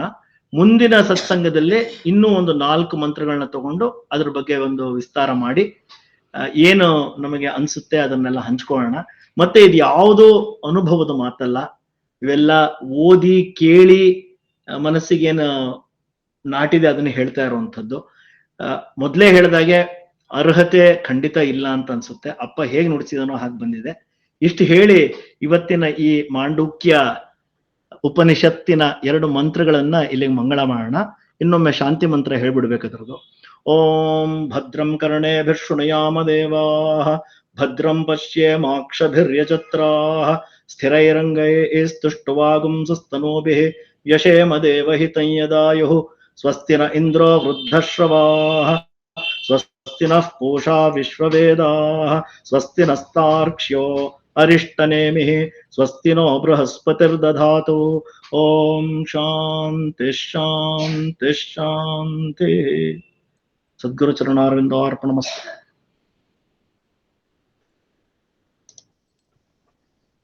ಬಹಳ ಚೆನ್ನಾಗಿತ್ತು ಕೃಷ್ಣ ಅವರೇ. ಚಿಕ್ಕದಾದ ಒಂದು ಉಪನಿಷತ್ ಅಂತ ಹೇಳಿದ್ರಿ, 12 ಮಂತ್ರಗಳು ಅಂತ. ಹಾಗೆ ಆ ಮಂತ್ರಗಳು ಕೂಡ ಚಿಕ್ಕದಾಗೇ ಇದೆ. ಎಲ್ಲ ಒಂಥರ ಎಲ್ಲ ಒಳಗೊಂಡಿರೋ ಒಂದು ಹೇಗೆ ಒಂದು ಬಾಂಬ್ ಅಂತ ಹೇಳ್ತೀವಿ, ನ್ಯೂಕ್ಲಿಯರ್ ಬಾಂಬ್ ಅಂತ, ಅಷ್ಟು ಶಕ್ತಿ ಅದು ಸ್ಫೋಟಿಸಿದ್ರೆ ಹಂಗೆ ಚಿಕ್ಕದಾಗಿ ಮಾಡಿಬಿಟ್ಟು, ಆದರೆ ಅದರಲ್ಲಿ ಎಲ್ಲಾದ್ನೂ ತುಂಬಿಸ್ಬಿಟ್ಟಿದ್ದಾರೆ. ಆ ರೀತಿ ಒಂದು ಅಷ್ಟು ಒಂದು ತುಂಬಿರೋ ಅರ್ಥ ತುಂಬಿರೋ ಚಿಕ್ಕವಾಗಿ ಒಂದು ಬಾಂಬ್ಗಳು ಅಂತ ನಾನು ಸುಮ್ಮನೆ ಒಂದು ಇದಾಗಿ ಹೇಳಕ್ ಇಷ್ಟಪಡ್ತೀನಿ. ಅಷ್ಟು ಅರ್ಥ ಇರಿದೆ. ಬಹಳ ಚೆನ್ನಾಗಿದೆ, ತುಂಬಾ ಚೆನ್ನಾಗಿ ಅದು ವಿವರಣೆ ಹೇಳಿದ್ರಿ ಅರ್ಥದ್ದು. ಉಪನಿಷತ್ತುಗಳನ್ನ ಕೇಳಬೇಕು ಅಂತ ತುಂಬಾ ನನಗೆ ಅದೇನೋ ಮನ್ಸಲ್ಲಿ ತುಂಬಾ ಬಂದಿತ್ತು. ಹಾಗೆ ಕೃಷ್ಣ ಅವರನ್ನ ಹಾಗೆ ಭೇಟಿಯಾದಾಗ ಹೀಗೆ ಮಾತಾಡ್ಬೇಕಾದ್ರೆ ನಾನು ಮಾಂಡುಕ್ಯ ಉಪನಿಷತ್ತನ್ನ ಕೇಳ್ತಾ ಇದ್ದೀನಿ ಅಂತ ಹೇಳ್ಬಿಟ್ಟು ಅವರು ಹೇಳಿದ್ರು. ನನ್ನ ಮನಸ್ಸಿನಲ್ಲಿ ಉಪನಿಷತ್ತು ಕೇಳಬೇಕು ಅನ್ನೋದು, ಹಾಗೆ ಒಂದು ಚಿನ್ಮಯ ಮಿಷನ್ ಇಂದ ಒಂದು ಉಪನಿಷತ್ತಿನ ಹಾಗೇನೆ ನಾನು ಕೂಡ ಕೇಳ್ತಾ ಇದ್ದೆ. ಹಾಗಾಗಿ ಇದನ್ನ ನಮ್ಮ ಸತ್ಸಂಗದಲ್ಲೂ ಕೂಡ ಇದು ಬರಬೇಕು ಅಂತ ಹೇಳ್ಬಿಟ್ಟು ತುಂಬಾನೇ ಒಂದು ಆಸೆ ಇತ್ತು. ಅದು ಕೃಷ್ಣ ಅವರು ಒಪ್ಕೊಂಡ್ರು. ನೀವು ಹೇಳಿ ಇದನ್ನೇ ಸತ್ಸಂಗದಲ್ಲಿ ಅಂತ ಹೇಳಿದಾಗ ಇವತ್ತು ಅದನ್ನು ನಾವು ಆರಂಭ ಆಗಿದೆ, ಉಪನಿಷತ್ತಿನ ಒಂದು ಕಾರ್ಯಕ್ರಮ ಇವತ್ತಿಂದ ಆರಂಭ ಆಗಿದೆ. ಇದು ಹೀಗೆ ಮುಂದುವರಿತಾ ಹೋಗಲಿ. ಹಾಗೆ ನಾವು ಉಪನಿಷತ್ತುಗಳನ್ನು ಕೇಳಿ ಕೇಳಿ ಹಾಗೆಯೇ ಸ್ವಲ್ಪ ಮಟ್ಟಿಗಾದ್ರೂ ಅದನ್ನು ತಿಳ್ಕೊಳ್ಳೋಣ ಅಂತ ಹೇಳ್ಬಿಟ್ಟು ನನ್ನ ಒಂದು ಅಭಿಪ್ರಾಯ. ಹಾಗೆಯೇ ಎಲ್ಲರೂ ದಯವಿಟ್ಟು ಇದರ ಒಂದು ಸದುಪಯೋಗವನ್ನು ಮಾಡ್ಕೋಬೇಕಾಗಿ ಎಲ್ಲರಲ್ಲೂ ವಿನಂತಿ. ಕೃಷ್ಣ ಅವರಿಗೆ ಇಂದಿನ ಒಂದು ಪ್ರಸ್ತುತಿಗೆ ನಾನು ಹೃದಯಪೂರ್ವಕ ಧನ್ಯವಾದಗಳನ್ನು ಎಲ್ಲರ ಪರವಾಗಿ ಅರ್ಪಿಸಲು ಇಷ್ಟಪಡ್ತೇನೆ. ಯಾರಾದರೂ ಇನ್ನೇನಾದರೂ ಹೇಳೋದಕ್ಕೆ ಬಯಸಿದರೆ ದಯವಿಟ್ಟು ಹೇಳಿ. ಹಲೋ, ಕೃಷ್ಣ ಅವರು. ನಮಸ್ಕಾರ. ಹಾ, ನಮಸ್ತೆ. ಚೆನ್ನಾಗಿತ್ತಪ್ಪ, ಚೆನ್ನಾಗಿ ಹೇಳಿದ್ರಿ. ರಾಗಕ್ಕೆ ಬಂದು ಹೇಳ್ತಾ ಇರ್, ತುಂಬಾ ಚೆನ್ನಾಗಿರುತ್ತೆ. ಆಯ್ತು.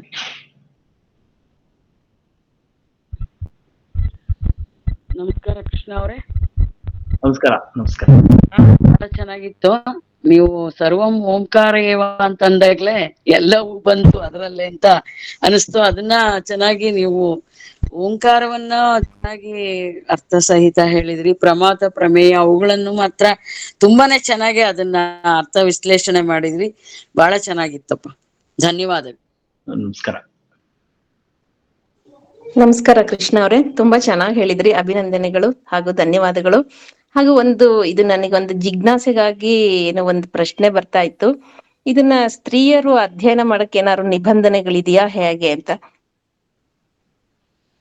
ಇಲ್ಲ ಇಲ್ಲ, ಆತರ ಎಲ್ಲ. ಈ ಉಪನಿಷತ್ತು ಎಲ್ರಿಗೂ ದೊರಕಿರುವಂತಹ ಒಂದು ವಿದ್ಯೆ ಅದು. ಈ ಉಪನಿಷತ್ ಕುರಿತಾಗಿ ಎಷ್ಟೋ ಪುಸ್ತಕಗಳು ಇವೆ. ನಾ ಹೇಳ್ದಲ್ಲ ಆಗ್ಲೇ 3 ಪುಸ್ತಕ ಹೇಳಿದೆ, ಯಾರಾದ್ರೂ ತಗೊಂಡು ಓದ್ಬಹುದು ಅದನ್ನ. ಈ ನಮ್ಮ ಆಧ್ಯಾತ್ಮ ಪ್ರಕಾಶನಾಲಯದಲ್ಲಂತೂ ಬಹಳಷ್ಟು ಜನ ಹೆಣ್ಮಕ್ಳೇ ಉಪನ್ಯಾಸ ಮಾಡೋದು ಅಲ್ಲೂನು. ಅಲ್ಲಿ ಆತರ ಈ ಉಪನಿಷತ್ತು ಅನ್ನೋದು ಎಲ್ರಿಗೂ ಹಕ್ಕಿದೆ. ಮತ್ತೆ ಬರೀ ಬ್ರಾಹ್ಮಣರಿಗೆಲ್ಲ, ಬ್ರಾಹ್ಮಣೇತರರು ಎಲ್ರಿಗೂ ಹಕ್ಕಿದೆ. ಸ್ತ್ರೀ ಪುರುಷರು ಚಿಕ್ಕವರು ಎಲ್ರಿಗೂ ಹಕ್ಕಿದೆ. ಈ ಆತ್ಮೋದ್ಧಾರ ಅನ್ನೋದು ಹೇಗೆ ಯಾರೋ ಒಬ್ರು ಸ್ವತ್ತಲ್ವಲ್ಲ, ಎಲ್ರಿಗೂ ಇರುವಂತಹ ಅರ್ಹತೆ. ಅದು ನಿಜ. ಕೆಲವೊಂದು ಮಂತ್ರಗಳಿಗೆ ನಿಬಂಧನೆ ಇತ್ತಲ್ಲ, ಹಾಗಾಗಿ ಪ್ರಶ್ನೆ. ಇದು ನೀವು ಒಂದು ಆತ್ಮೋನ್ನತಿ ಅನ್ನೋ ಒಂದು ಮನಸ್ಸಿನಲ್ಲಿ ಇಟ್ಕೊಂಡು ಮಾಡ್ತಾ ಹೋದ್ರೆ ಏನು ಅಭ್ಯಂತರ ಇಲ್ಲ ಅಂತ ಅನ್ಸುತ್ತೆ. ಯಾರು ಹಿರಿಯರನ್ನ ಕೇಳಿ, ನಿಮ್ಮ ಮನೆತನದ ಪದ್ಧತಿ ಏನಿದೆ ಅನ್ನೋದು ಕೇಳಿ, ಅದನ್ನ ಕೇಳಿ ಮಾಡಿ, ಅದೇ ಒಳ್ಳೇದಾಗುತ್ತೆ. ಧನ್ಯವಾದಗಳು. ಹಾಗೂ ಇನ್ನೊಂದು ಕೇಳ್ಬೇಕು ಅಂತಂದ್ರೆ, ಈ ಸುಷುಪ್ತಿ ಅವಸ್ಥೆ ಹೇಳಿದ್ರಲ್ಲ, ಸುಷುಪ್ತಿನಲ್ಲಿ ಪ್ರಜ್ಞೆನೇ ಇರಲ್ಲ, ಅದರಲ್ಲಿ ಅರಿವು ಹೇಗೆ ನಮ್ಮ ಅರಿವು ಅಲ್ಲಿ ಜಾಗೃತನೂ ಇರಲ್ಲ, ಅಲ್ಲಿ ಅನುಭವದ ಮುಖಾಂತರ ಅರಿವಿದೆ ಅಂತ ಗೊತ್ತಾಗುತ್ತೆ ಅಂತ ಹೇಳಿದ್ರಲ್ಲ, ಇದು ಹೇಗೆ? ಅದಕ್ಕೆ ಇದೇ ಪ್ರಶ್ನೆ ನಾ ಹಿಂದೆ ಅರಾಸಿ ಅವ್ರನ್ನ ಕೇಳಿದಾಗ ಅವ್ರು ಒಂದು ಹೇಳಿದ್ರು, ಎದ್ದ ಮೇಲೆ ಹೇಳ್ತೀಯೋ ಇಲ್ವೋ, ಬಹಳ ಚೆನ್ನಾಗಿ ನಿದ್ದೆ ಬಂತು ಅಂತ. ಹಾಗಾದ್ರೆ ಬಹಳ ಚೆನ್ನಾಗಿ ನಿದ್ದೆ ಬಂತು ಅಂದಾಗ ಯಾರದನ್ನ ನಿದ್ದೆ ಪಟ್ಟಿದ್ದು, ಆ ಆನಂದ ಪಟ್ಟಿದ್ದು? ಅಂದ್ರೆ ಅಲ್ಲಿ ಆ ಸುಷುಪ್ತಿ ನಡೀತಿರ್ಬೇಕಾದ್ರೆ ಯಾರೋ ಇದ್ರಲ್ಲ ಅಲ್ಲಿ. ಅದೇ ಕರೆಕ್ಟ್. ಧನ್ಯವಾದಗಳು ಕೃಷ್ಣ ಅವರೇ. ಮುಂದಿನ ಕಂತುಗಳಲ್ಲೂ ಮಾಡಿ, ತುಂಬಾ ಚೆನ್ನಾಗಿದೆ. ಆಯ್ತು. ನಮಸ್ಕಾರ. ಹೇಗೆ ನಡೆಸ್ತಾನಪ್ಪ ಹಾಗೆ. ನಮಸ್ಕಾರ. ನಮಸ್ಕಾರ. ಇನ್ಯಾರಾದ್ರೂ ಏನಾದ್ರೂ ಹೇಳೋದಕ್ಕೆ ಇಷ್ಟಪಡ್ತೀರಾ?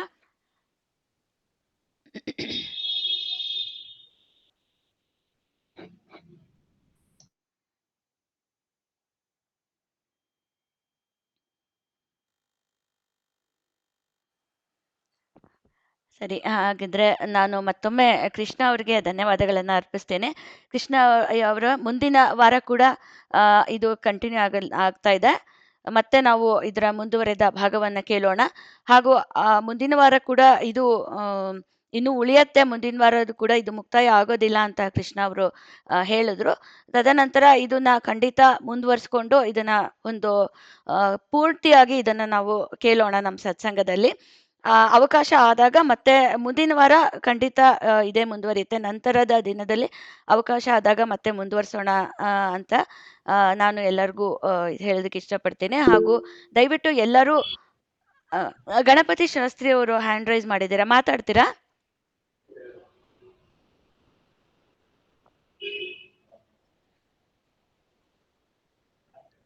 ಇಲ್ಲ ಅನ್ಸುತ್ತೆ ಬಹುಶಃ. ಕೃಷ್ಣ ಅವ್ರು ಏನಾದ್ರು ಹೇಳೋದಕ್ಕೆ ಇಷ್ಟಪಡ್ತೀರಾ? ನಾ ಏನ್ ಹೇಳ್ಬೇಕಂತಿದ್ದೆ ಅಂತಂದ್ರೆ, ಹಾ. ಮಾಂಡುಕ್ಯನೂ ಅಷ್ಟೇ, ಎಷ್ಟೋ ಜನ ಇದರ ಅಧ್ಯಯನ ಮಾಡ್ತಾ ಇರ್ತಾರೆ. ಕೆಲವು ಭಾಗಗಳನ್ನ ಯಾರ ಮಾಡ್ಬೇಕು ಅಂತಿದ್ರೆ ಖಂಡಿತ ಮಾಡ್ಲಿ, ಒಬ್ಬರೇ ಆಗ್ಬೇಕು ಅಂತ ಏನಿಲ್ಲ. ಅದನ್ನ ನಿಮಗ್ ತಿಳಿಸಿ ಇನ್ನೊಂದಷ್ಟು ಭಾಗ ನಾ ಮಾಡ್ತೀನಿ ಅಂತ ಯಾರು ಹೇಳೋದಿದ್ರು ಅದು ಆಗ್ಬಹುದು. ಎಲ್ಲ ಸೇರಿ ಕಲಿತಾ ಇರುವಂತದ್ದು ಇದು. ಹಾಗಾಗಿ ಯಾರೋ ಒಬ್ರು ಹೇಳ್ತಿದ್ದಾರೆ ಅಂತಲ್ಲ. ಇಲ್ಲ ಹಾಗೇನಿಲ್ಲ. ಈಗ ಸದ್ಯಕ್ಕೆ ನೀವು ಆರಂಭ ಮಾಡಿದ್ದೀರಾ, ದಯವಿಟ್ಟು ತಾವು ಇದನ್ನ ಮುಕ್ತಾಯ ಮಾಡ್ಕೊಡ್ಬೇಕು ಅಂತ ನಿಮ್ಮಲ್ಲಿ ಒಂದ್ ವಿನಂತಿ. ಇಲ್ಲ ಖಂಡಿತ ಖಂಡಿತ ಖಂಡಿತ. ಅದು ಮಧ್ಯ ಯಾರ ಹೇಳ್ತೀನಿ ಅಂದ್ರೂ ಓಕೆ, ಇಲ್ಲಾಂದ್ರೆ ಖಂಡಿತ ಅಲ್ಲ, ಯಾರಾದ್ರೂ ಹೇಳ್ತೀನಿ ಅಂದ್ರೆ ನಂತರ ಖಂಡಿತ ಇದನ್ನೇ ಮತ್ತೆ ಇದನ್ನೆಲ್ಲ ಪುನಃ ಪುನಃ ಕೇಳಿದ್ರೆ ತಪ್ಪೇನಿಲ್ಲ. ನಿಮ್ಮ ಒಂದು ಇದು ಕಂಪ್ಲೀಟ್ ಆಗ್ಲಿ, ನಂತರ ಮತ್ತೆ ಇದನ್ನೇ ಯಾರು ಹೇಳ್ತೀನಿ ಅಂದ್ರೆ ಖಂಡಿತವಾಗಿ ಮತ್ತೆ ಕೇಳೋಣಂತೆ. ಆಯ್ತು ಆಯ್ತು. ಹಾ, ಯಾರು ಗಣಪತಿ ಶಾಸ್ತ್ರಿ ಅವ್ರು ಮಾತಾಡ್ತೀರಾ? Hello hello. ಹಾ, ಮಾತಾಡಿ ಮಾತಾಡಿ. ಕೃಷ್ಣ ಅವ್ರಿಗೆ ನಮಸ್ಕಾರ. ನಮಸ್ಕಾರ ನಮಸ್ಕಾರ. ಬಹಳ ಚೆನ್ನಾಗಿ ಹೇಳಿದ್ರಿ, ಬಹಳ ಸಂತೋಷ ಆಯ್ತು. ಆಮೇಲೆ ಜಾಗೃತ ಸ್ವಪ್ನ ಸುಷುಪ್ತಿ ಅಂತ ಹೇಳಿದ್ರಲ್ಲ. ಹಲೋ. ಕೇಳಿಸ್ತಾ ಇದೆ, ಹೇಳಿ. ಅಲ್ಲಿ ತುರ್ಯಾವಸ್ಥೆಯನ್ನ ಸ್ವಲ್ಪ ಬಿಡಿಸಿ ಹೇಳಕ್ಕೆ ಆಗುತ್ತಾ ಮುಂದಿನ ಸಾರಿಗೆ? ಮುಂದಿನ ಮಂತ್ರಗಳಲ್ಲಿ ಅದು ಬರ್ತಾ ಇದೆ. ಅದು ಈ ಮಂತ್ರದಲ್ಲಿ ಈ 3 ಅವಸ್ಥೆ ಅದು ಬಂದಿರ್ಲಿಲ್ಲ, ಅದು ಪೀಠಿಕೆ ಆಗಿ ಹೇಳಿದ್ದು. ಮುಂದಿನ ಮಂತ್ರಗಳಲ್ಲಿ ಬರುತ್ತೆ ಅದು. ಸುಷುಪ್ತಿ ನಂತರ ಇದು ಬಂತಲ್ಲ ತುರ್ಯಾವಸ್ಥೆ, ಅದಕ್ಕೆ ಸ್ವಲ್ಪ ಅಪ್ಪು ಅವರನ್ನು ತಗೊಂಡು ಸ್ವಲ್ಪ ವಿವರಿಸಕ್ ಆಗತ್ತಾ ಅಂತ ಕೇಳಿದೆ. ಹೌದೌದು, ಖಂಡಿತ ಖಂಡಿತ. ಅದನ್ನ ಅಪ್ಪು ಅವರು ತುರ್ಯಾವಸ್ಥೆಯಲ್ಲಿ ಬರ್ತಾರಲ್ಲ, ಅದಕ್ಕೆ ವಿವರಿಸಕ್ ಆಗತ್ತಾ? ಖಂಡಿತ ಖಂಡಿತ. ಬಹಳ ಚೆನ್ನಾಗಿ ಹೇಳಿದ್ರಿ, ಸಂತೋಷ ಆಯ್ತು. ನಮಸ್ಕಾರ ನಮಸ್ಕಾರ.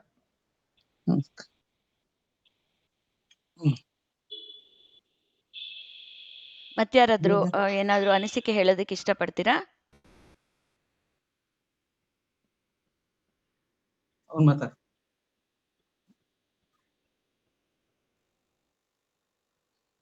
ಸರಿ, ಹಾಗಾದ್ರೆ ಮುಂದಿನ ವಾರ ಮತ್ತೆ ನಾವು ಇದರ ಮುಂದುವರೆದ ಭಾಗವನ್ನ ಕೇಳೋಣ. ಇಂದಿನ ಸತ್ಸಂಗವನ್ನ ಶಾಂತಿ ಮಂತ್ರ ಆಗ್ಲೇ ಕೃಷ್ಣ ಅವರು ಹೇಳಿದರೆ, ಈ ಒಂದು ಉಪನಿಷತ್ತಿನಲ್ಲಿ ಬರುವಂಥದ್ದು ನಾನು ನಿತ್ಯ ಹೇಳುವುದನ್ನು ಕೂಡ ಒಂದು ಹೇಳಿ ಇದರ ಒಂದು ಮುಕ್ತಾಯವನ್ನ ಮಾಡ್ತೀನಿ.